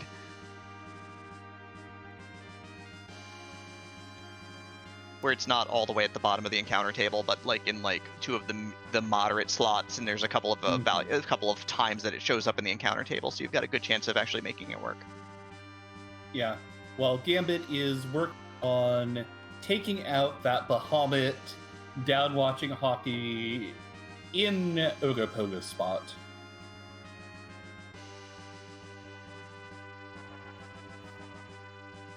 Edge with Claws does not hit very hard. Really does not. It's kind of a downer. Yeah. As it turns out, a shocking amount of Edge's utility comes his initial gear. Yeah, 2 short swords, a bandana, a black belt gi, and a silver ring, or silver gauntlets, I forget which is which. But the fact that he at least starts with 2 swords and like 90 attack power matters an awful lot. And of course, black belt gi is amazing. Yeah, and you know, I know that I had a bit of an adjustment period where I had to realize, dang, unless I already have my ninja swords unlocked, Edge isn't really that great. Yeah, so Sand Ruby for Gambit. Our runners kind of passed like 2 ships in the night. Nightdew is headed down. Now what time is it? You know what time it is, right, Stella? Yeah, it's a little after 8. I'm hanging out with the lovely Demarine on the mic. We have our wonderful broadcast team here putting this show on. I don't know. People are waving flags. I'm confused. Ask the question. Get to the point. Fans want butt. We're going to find out, most importantly, Zeromus, not randomized, hanging out at the bottom of the lunar subterrane. It is time to figure out whose butt we are going to kick tonight. Here we are. Let's do this.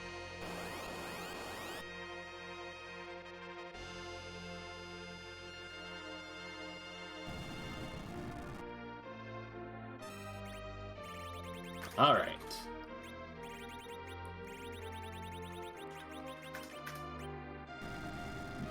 So while Gambit continues to plumb the depths of the moon, where only Ogopogo and Sora lie, Crystal is queued up here, gonna start berserking his gentlemen. Boys, get Enki.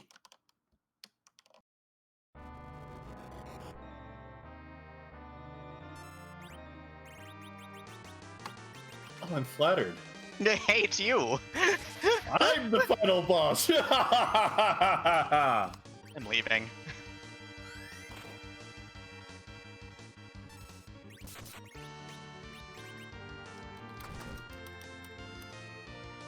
Yes, our final boss tonight is Rubicante's leg, flapping gracefully in the wind. It's leg day for sure here. Zeromus didn't miss it. There's going to be a slow from Fu to sort of keep this fight under control. The whole idea here being is that we're on an oddball agility anchor stitch right now with Fusoya. The whole idea is that we just want to get all three of our Zerkers zerked up so that we can kind of get through this fight. Gambit looks at that Ogopogo and goes, "Oh my god, that hurts so much. Why?"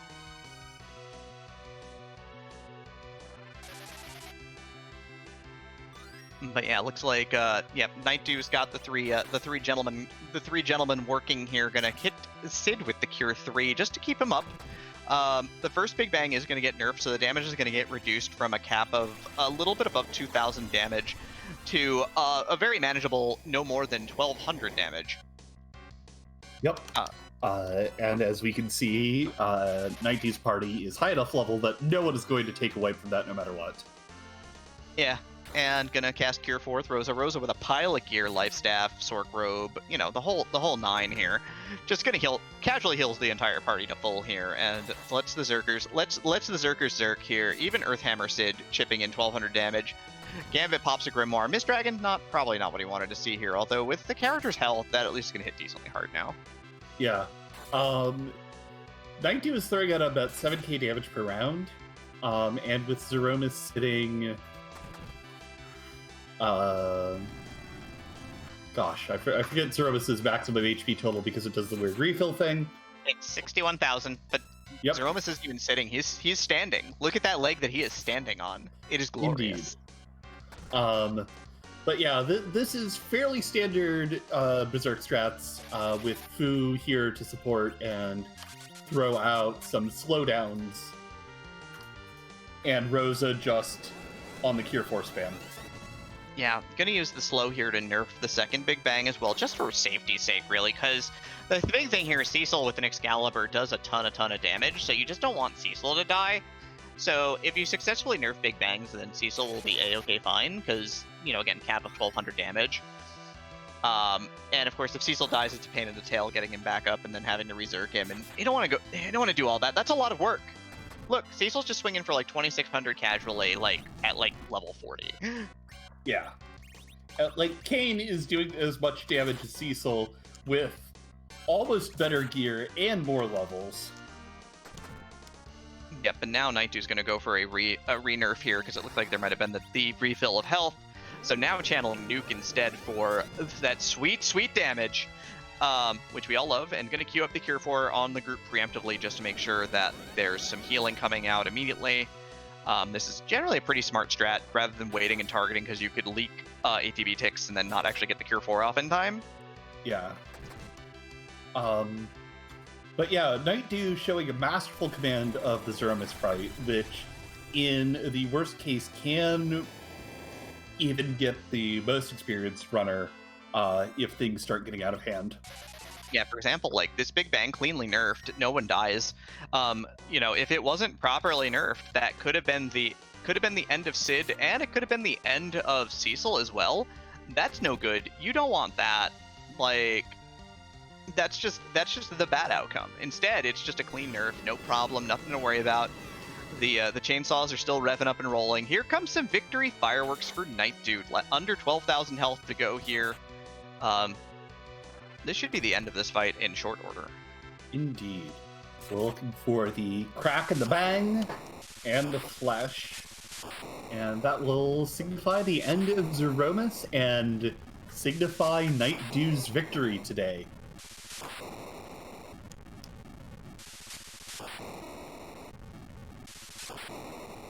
Yep, leg broken, race over, Gambit still fighting Baigen.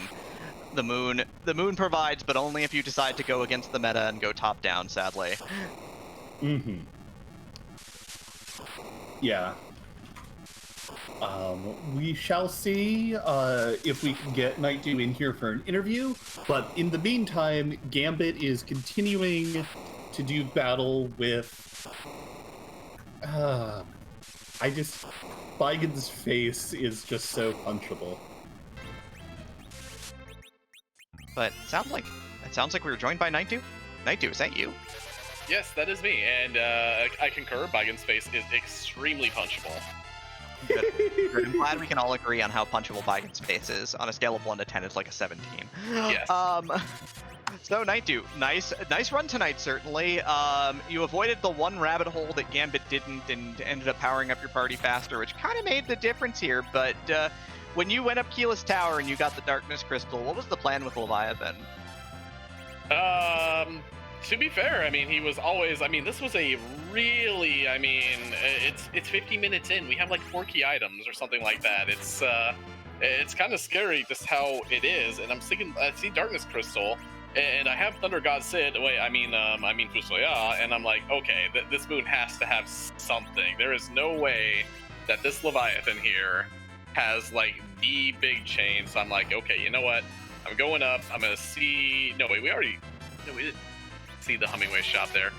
We picked up Rosa, and at that point, it's like, okay, I'm gonna do like a quick little hair dryers. I didn't even want to life glitch him. I just wanted Berserk on Rosa at that point. And then at that point, it's like, okay, let's just go down there and do the thing. And then we run into Bigan, and I'm like, maybe this is a bad idea after bending that Palom. And then it's Alt Gauntlet, and I'm like, well, okay, this is a grind. Let's go. Yeah, probably, though, 2 of the bosses that you didn't necessarily want to see having gotten rid of Palom, because at least that Odin might have been within reach at first, but in a risky manner, certainly. So, of course, you had the hook as well. Was Mist Dragon on your mind there? Because we all saw Mist Dragon. Mist Dragon is very there. I was prepared to die on that hill, actually. I saw Mist Dragon there, and I'm like, nope, I am not chasing this, and... Had I not got the Baron key off the rat tail, I would have gone and done Leviathan first before I had even went there. I was not even having that Mist Dragon. Yeah, it happens to be the pink tail ended up being behind that Mist Dragon because neither of you ended up finding it ultimately. So it was the pass and the pink tail behind the Odin Throne and the Mist Dragon. Okay. But yeah, that ends up working out, in an interesting manner for sure. So what are your thoughts on Game 2 at this point? You've got Game 2 coming up. You do have a 1-0 advantage here. You are a seasoned competitor in the bracket stages of these tournaments. So what's the game plan for Game 2? I mean, pretty much same as Game 1, only let's chip down the entire moon with Kane and Sid, hopefully. That was fun. But as that is, I mean, it's, go in, play your game, and hopefully it's good enough. And I imagine it's a certain matter of relief knowing that you are that 1 game up, and so you won't be fighting for your tournament life in the same way that Gambit will be next match. Oh yeah, it's, I mean, it's absolutely a, I've played many past tournaments where I've loved living on the edge, and I'm like, well, let's just try this without having to play like 8 billion elimination matches before it finally happens, but we'll just save that for next round. Hopefully, Gambit's very good, and we're definitely not taking him for granted anywhere in Game 2 here. Absolutely. The other thing I found really interesting is that, like, your routing was, your routing was your routing. I think you made a lot of pretty solid decisions all the way around. Again, I always like fading difficult bosses in the Fey March, given the option. A lot of runners do. It tends to be a big part of the meta. But you also decided to take Cecil from Baron Castle right at the end. Instead of taking your current agility anchor Tella. What was on your mind there? And then you put levels on him, and that actually threw me off. And I'd like maybe some information for the crowd, because it might be helpful to kind of get your mindset on why that ended up being such a strong play. Okay, so I hem-hawed on that one a lot, because I'm like, well, this isn't the best Zeromus fight here. I mean, I've got, like, the opening Ether 2, not very many MP restoratives, and I know I have that Excal in my pocket. So I'm thinking, okay, let's just kind of run around. I've got a Siren, maybe I'll have time, maybe it happens to be behind that D-Mist, I'm thinking maybe I have time, and then oh no, there's a legend sword in a basement pot, and I'm like, well, I have two options here. I can let Cecil be the agility anchor, or I can just try and put emergency levels on him and see how he contributes to the Zeromus fight. And I have anchored many a Zeromus fight with Fusoya, so I mean it's kind of it's not the ideal agility anchor situation, but when you get down to it, I'm familiar, and that counts for a lot, honestly. Mm-hmm. And of course, you were helped along after running out of sirens by a beautiful, beautiful double gold dragon find. Better lucky than good. Fair enough.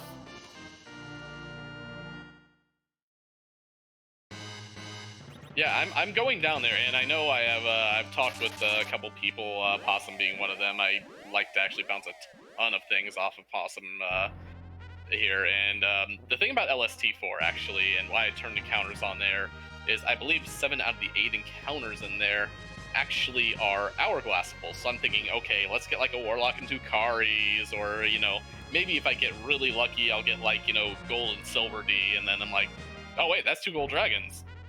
Okay.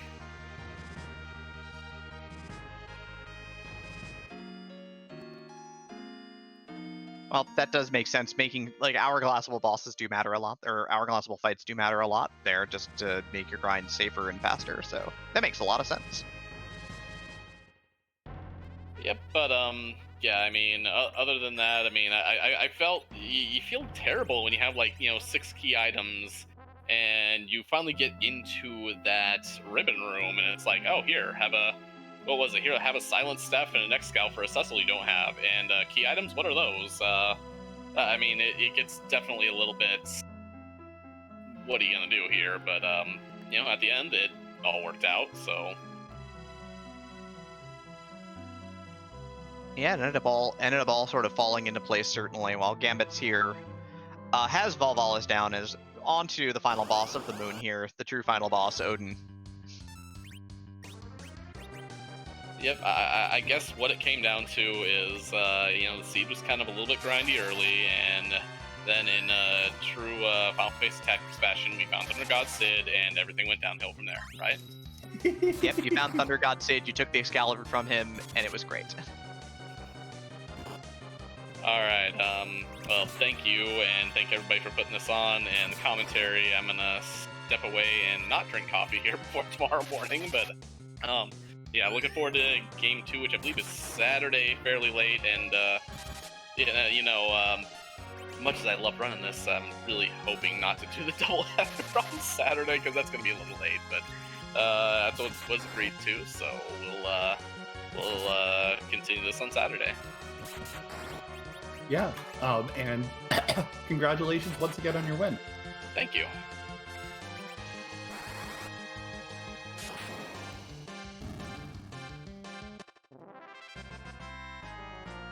Over on Gambit's side, Odin is down, meaning that he will be picking up his rat tail momentarily, which will lead to Baron, which will lead to go mode.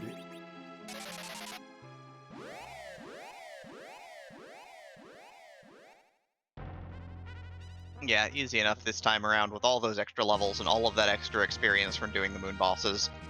Easily mops up that fight, gets the rat tail, and is headed on back down. We know that this is going to be the tail end of this seed. It just needs to go get the Baron Key and go and one more boss from the finish. Yep.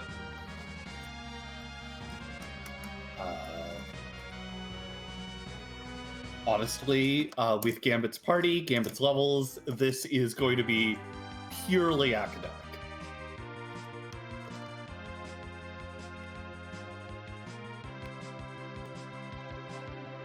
And he will have to head back up to the moon afterwards. We know there's no pass out there for him, unless he ends up doing like the Odin spot first and gets a pass from that, which is a thing that people do on the way down there. It's technically slightly faster if you need both spots. Yeah, because you don't have to worry about walking all the way back in and then all the way out, rather than just popping on down, saying hi to Odin, and then getting kicked out of the cutscene after doing the main throne.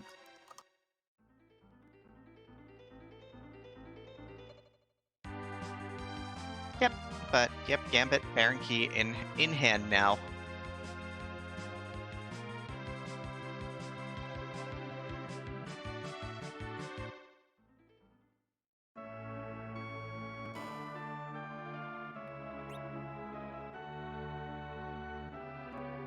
Elon straight on down, does stop in for the night.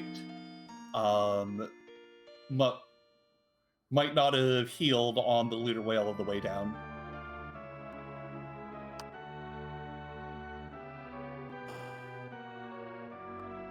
Yep, but just making sure. Has a full tank of gas for the last couple fights of the seed. Yep. So, okay. Here's the question of the hour, Demi. Okay. If Gambit goes for the Odin throne, what's left for him there? You mean as in what could he get there that would make him go do things? Tower key, Luca key. Oh, no, I mean in terms of bosses. We've seen all of the really, really interesting ones. It's probably, honestly, at this point, it's probably dual Baron guards, at this point. Because we saw the Kaipo guards at the top of tower. We've seen Leviathan. We've seen all of the elementals. We've seen Leviathan. We've seen Ogopogo.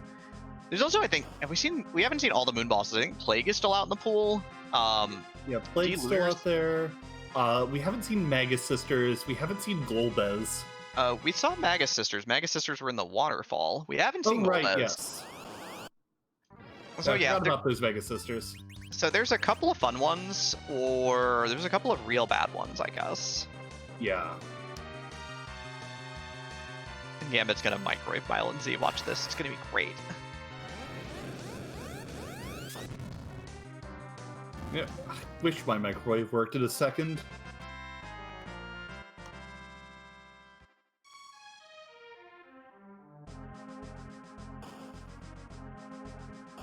But Gambit is going to make the call for the faster fight that will pay off for him.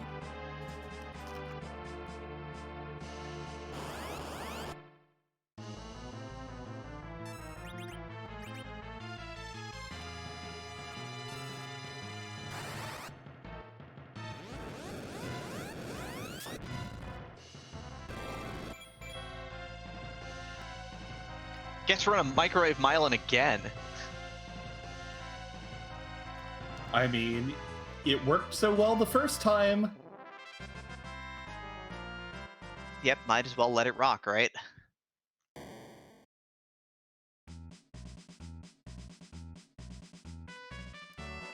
course, Gambit is going to fly in his Paladin. We'll see what his choice is here. Not even a second glance.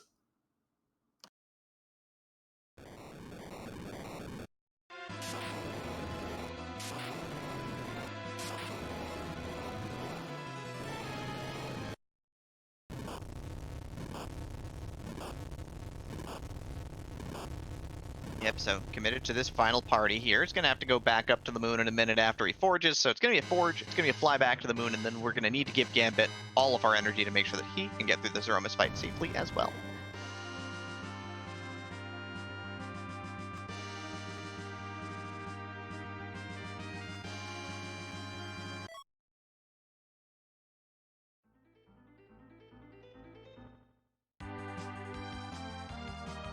Yeah, well, while we have a little bit of downtime, though. Oh, you had something to say, I'm sorry. Oh, you go. Oh, while we do have a little bit of downtime, of course, again, would like to thank Ascorian for handling the restream tonight. Would like to thank Stoppable Force for being our tracker as well. Of course, thank you all for coming out to watch this wonderful race, and we're going to watch Gambit finish this party up here tonight.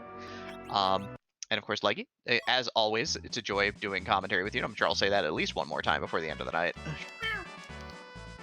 Well, you are always a wonderful commentator, and honestly, an incredibly inspiring one for me. No.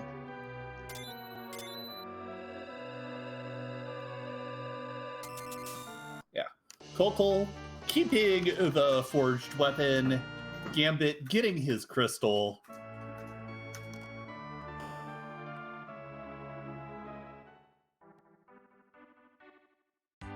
Electing not to spend any of that money on power shirts. We'll see whether or not that's just a I don't want to stop and spend money. But it does look like Gambit is going to stop at the Dwarven Castle, hopping over to the weapons and armor side.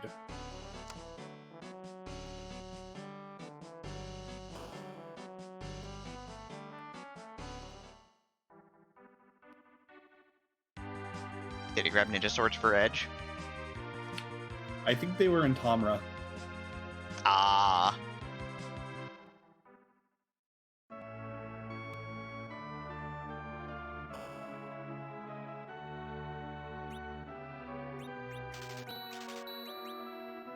Yeah, there we go.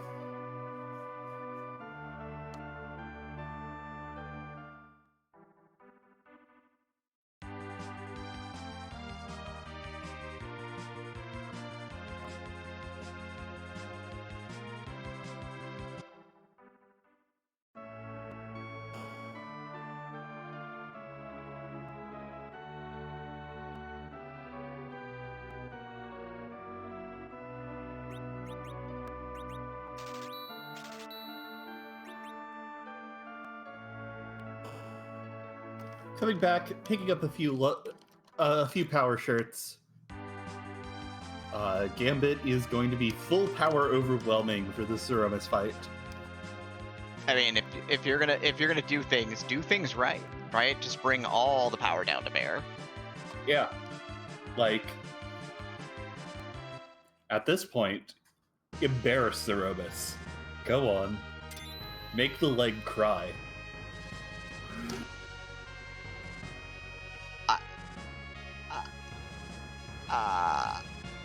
Not me, the boss. Oh, good. Oh, okay. I can see where the confusion is, but like, Yeah.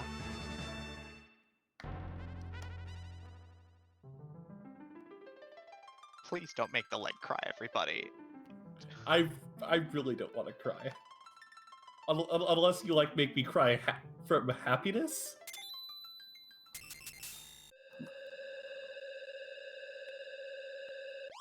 Alright, Gambit is in the lunar subterrane.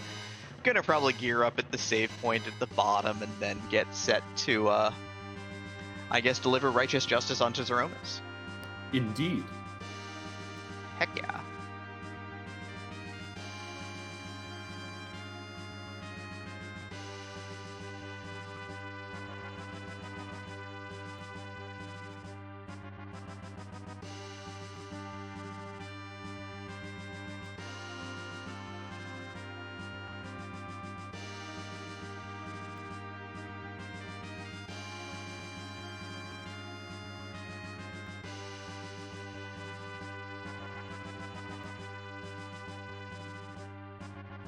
But yeah, this walk takes roughly about, what, 3.5 minutes, thereabouts. So, you know, it's kind of the nice part of having the pass is it saves you roughly 3 minutes when all is said and done, which is a lot of time.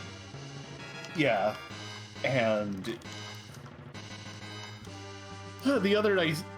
That said, you have 3.5 minutes to sit down, collect any nerves you have, depending on how your seed's going. Think about your Zeromus fight strategy rather than, oh gosh, I'm here, let's go. How do I even control this rocket? I don't know, if the other runner hasn't finished and I'm walking down the lunar subterrane, the usual thing which I am thinking is, ah! Also valid. For roughly the entire walk. It's great. You're great. Wow.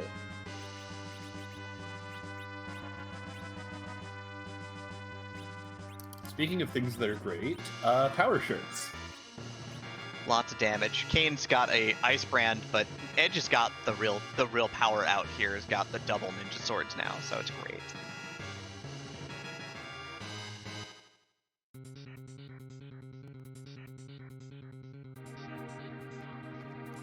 Yeah, Edge has the touch. Edge has the power. Yeah.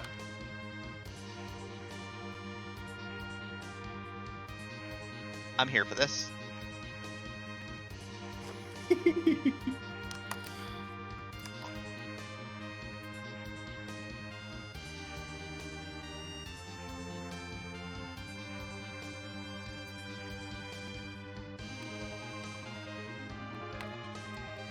Yep. And we've got one more floor of crystalline structure to walk. Here is Zeromus. And so for the second time tonight, let's get that butt kicked.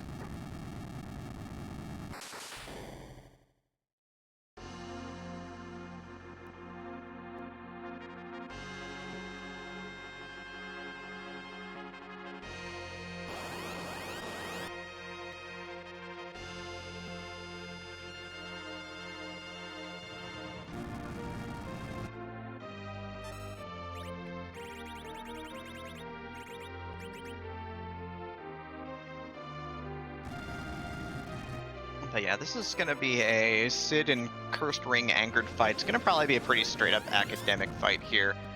It's going to be Berserk on Edge first immediately. Gotta get your Zerkers rolling first. That's real important. We'll see if he decides to go with slow with Rose, or if he decides to go with the second Zerk with Rose to get to get Kane going as well. Kane's only got an Ice Brand, which will sadly not do quad damage to the leg, but yep, is going to go ahead and get Kane started as well here. Yeah, unfortunately, while Zeromus gets a makeover, he does not inherit any of the properties of the facing. Yeah, there's Edge hitting for what, 3,700. You got Kane hitting for about 3 grand here. First shake comes out. This is a pretty fast shake though. Again, using Sid as an anchor, but Sid is probably even the minus 15, I don't know if it's fast enough to cause a little bit of problems with the white mages here. Yeah, this is one of those where it's like, well, depending on where exactly Sid's agility is, will really give an answer on how this fight's going to go. There's tables that I could pull to look up and try and reverse engineer what level Sid is, but that's less fun than just watching the boys go burr. Yeah, getting them rolling is the important part. The slow got off in plenty of time. Fu's at 700 health, though. May die to this big bang. We'll see. No, survives easily. Survives easily. Yeah, enough magic resistance in his gear to keep him going.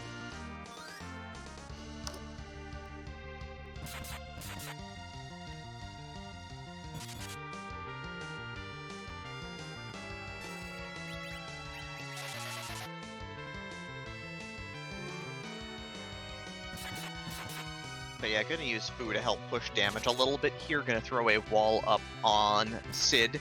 Does have that ether too from all the way back at the start of the seed, which is great. So you can get some MP back on Fu here for continued casting if necessary. Yeah, especially because Gambit's boys are throwing out a little less damage than Nightdew's were. Excalibur Cecil is a truck and will hit like one. Yeah, and didn't grab a better weapon for Kane and is just rocking the Ice Brand, which is fine, but not gonna do like 3,000 plus damage a swing most of the time. Indeed.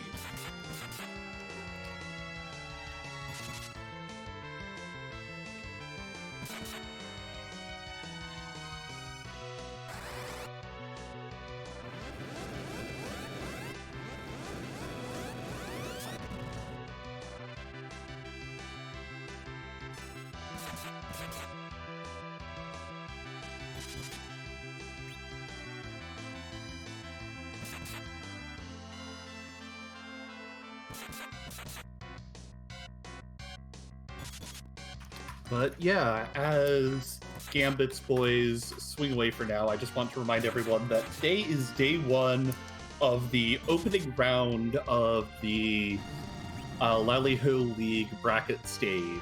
There's going to be plenty more action happening this week as several of our runners vie to make their way into the round of 32. And possibly even beyond. Possibly even beyond.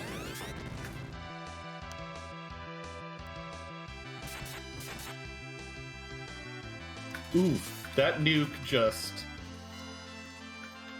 completely one-shotting Rosa.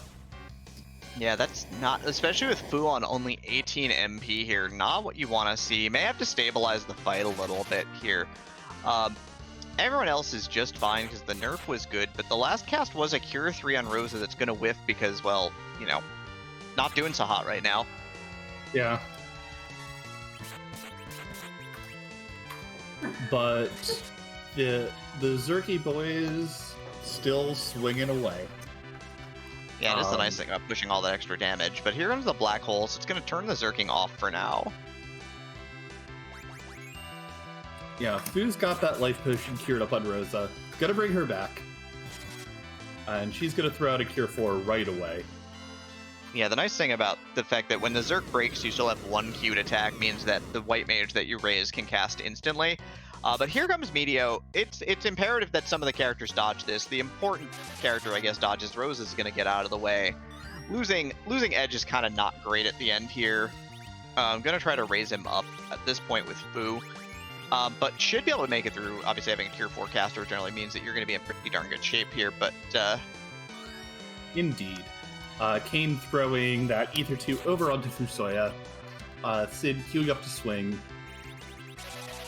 Rosa throwing out yet another Cure 4, and here comes a dart. That's Excalibur. Here it comes. Nope, it's a spoon, even better. Are we going to spoon this leg?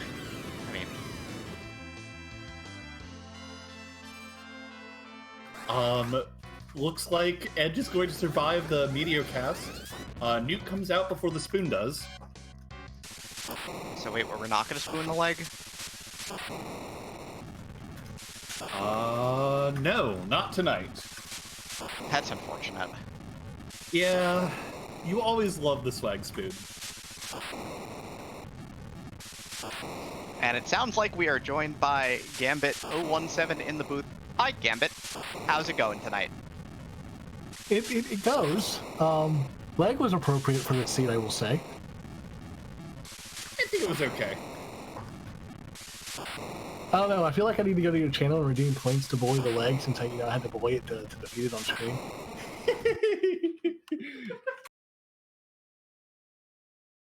I mean, fair. So, I have to say, the Leviathan play was really exciting right up until it wasn't. What was your thoughts about doing that before going up the tower? The Leviathan, my thought process was, I've got Anchor Sid, and I'm like, okay, he's got... I thought I had the curse string on him on the first try, and I'm like, okay, cool, so an Ice Cast is just going to heal him. I Berserk him, it doesn't matter if everybody else dies, Sid's just going to keep plugging away, every Ice Cast will heal him, the wave will take away 25%, but it'll be healed by the Ice 2s. Be fine.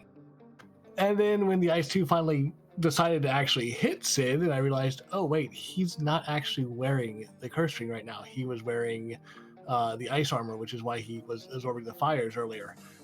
Whoops.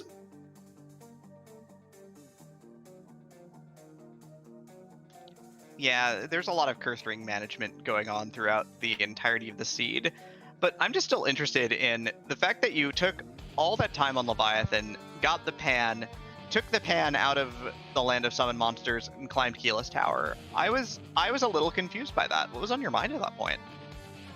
I have noticed in this flag set that Keyless Tower pays off more often than not. So even with the pan in hand, I'm like, let's go ahead and do the Keyless Tower. Then that'll leave just the Sylph Bonk, and then all of Underground's done. There's no worrying about having to come back here unless I get the Tower Key or the Luca Key. Everything here is done. Let's just climb this, get it out of the way. So if Pan doesn't turn into anything underground, I'm done with Underground. I can just go straight to go straight to wherever I need to go next, which in this case turned out to be the Moon for that Darkness Crystal from Nekatazo. Yeah, as it turns out, your assessment of the situation was correct. Keyless Tower did pay off. And I will admit I had some very, very choice words when I saw that Demas. I was like, are you kidding me? I was about 90% sure that Demas was going to hold the pink tail. Well, it was either that or the Odin spot, which neither of you checked.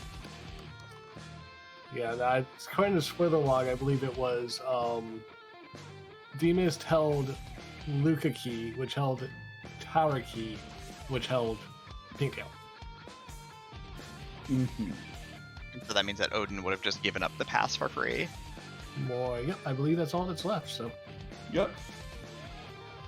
Yeah, but that was a rude boon. That was a very, very rude boon. I did not like that boon at all. I mean, that moon was amazing.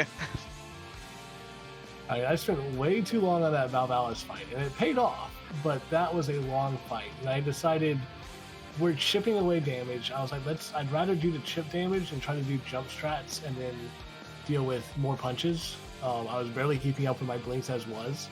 So just kind of chipped away at that, just took a while. Bigen at Ribbon Room is super rude. That whole bottom of the moon didn't pay off for anything. Gauntlet was a fair pile of experience points, even though, it takes an hour and a half. Yeah, Gauntlet was my grind. That was point blank. It's like, okay, cool, this is my grind. We're not going to have to worry about anything else here.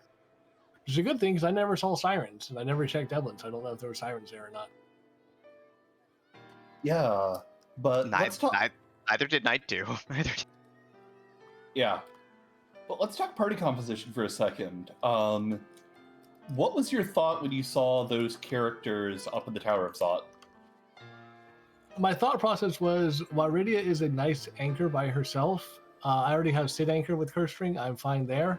When I saw the Edge, I didn't have any weapons, but I knew where Ninja Swords were. And I'm like, push comes to shove, I've got some decent things I can dart. So let's go ahead and take him. I'm glad I did, because having that Thunderclaw on that Odin was amazing. That's the only reason I think I managed to get through that.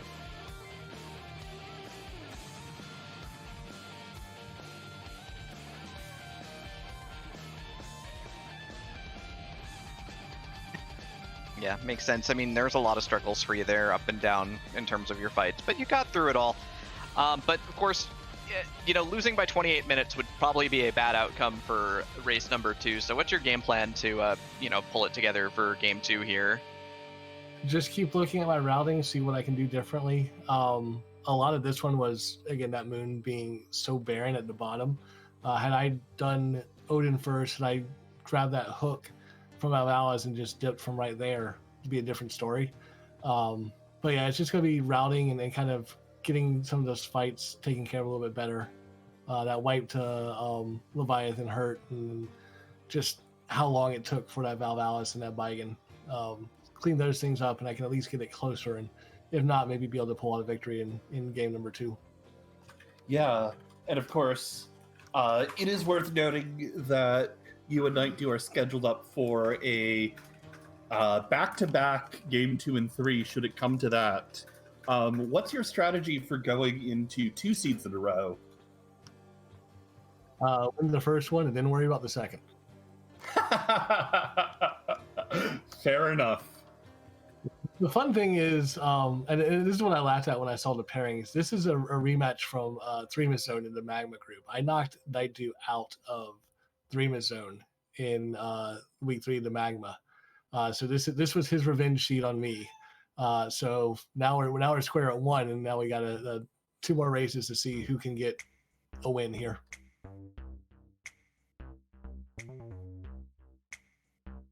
Absolutely, and as Nightdew said, that's going to be happening on Saturday, game 2 and game 3 if necessary. So I don't know if the fans are going to be rooting for game 3 or not, but I love me a good game 3. Yeah, game 3 starting at 1:30 in the morning. Come on, we can do it. It'll be fun. On second thought, that's a terrible idea. Never mind, I hope you lose. I mean, what? it's much earlier for me there. I'm super down for a doubleheader on Saturday night. Yeah, that's fair. I wish you both the best. You're both my friends, and I really hope that you just have a good race and just have a good time. All right. No, thank you, Demarine. Thank you, Leggy, for doing comms. Thank you, Stoppable, for doing the tracking. Esco for this wonderful seed. Next time, put a couple more key items on the moon, please, or at least usable key items, and not package and sand ribby. And I will see everybody on Saturday. Have a great rest of the night. So, Leggy, do you have any final thoughts this wonderful evening before we wrap this party up? Not much that's already been said. Both of our runners performed fantastically. Be sure to give both of them a follow if you want to watch more excellent free enterprise action. Stoppable Forest and Esco, thank you so much for doing all of the unsung behind the scenes work. And Demarine, thank you for being as wonderful and everything as you are. Well, just to let everybody know, tomorrow, doubleheader, 7 p.m. Eastern Time. 2 races, same time. Game 1, Locke versus McBain. Game 1, Chaos Hades versus Zalde. Randomania is where you'll find Locke versus McBain. You can head over here to the flagship Free Enterprise for Chaos Hades versus Zalde. Tonight, though, we are going to kick it over to Nirm in a moment. Old school Final Fantasy 4 and 6 runner, participant in Zima's Zone 1 from back in the day. GDQ featured runner, generally all around good guy. But, of course, on behalf of the Restream team and Leggy Starscream, I am Demarine 2. Thank you all for coming out, and have a wonderful night. Also, don't spoil the race.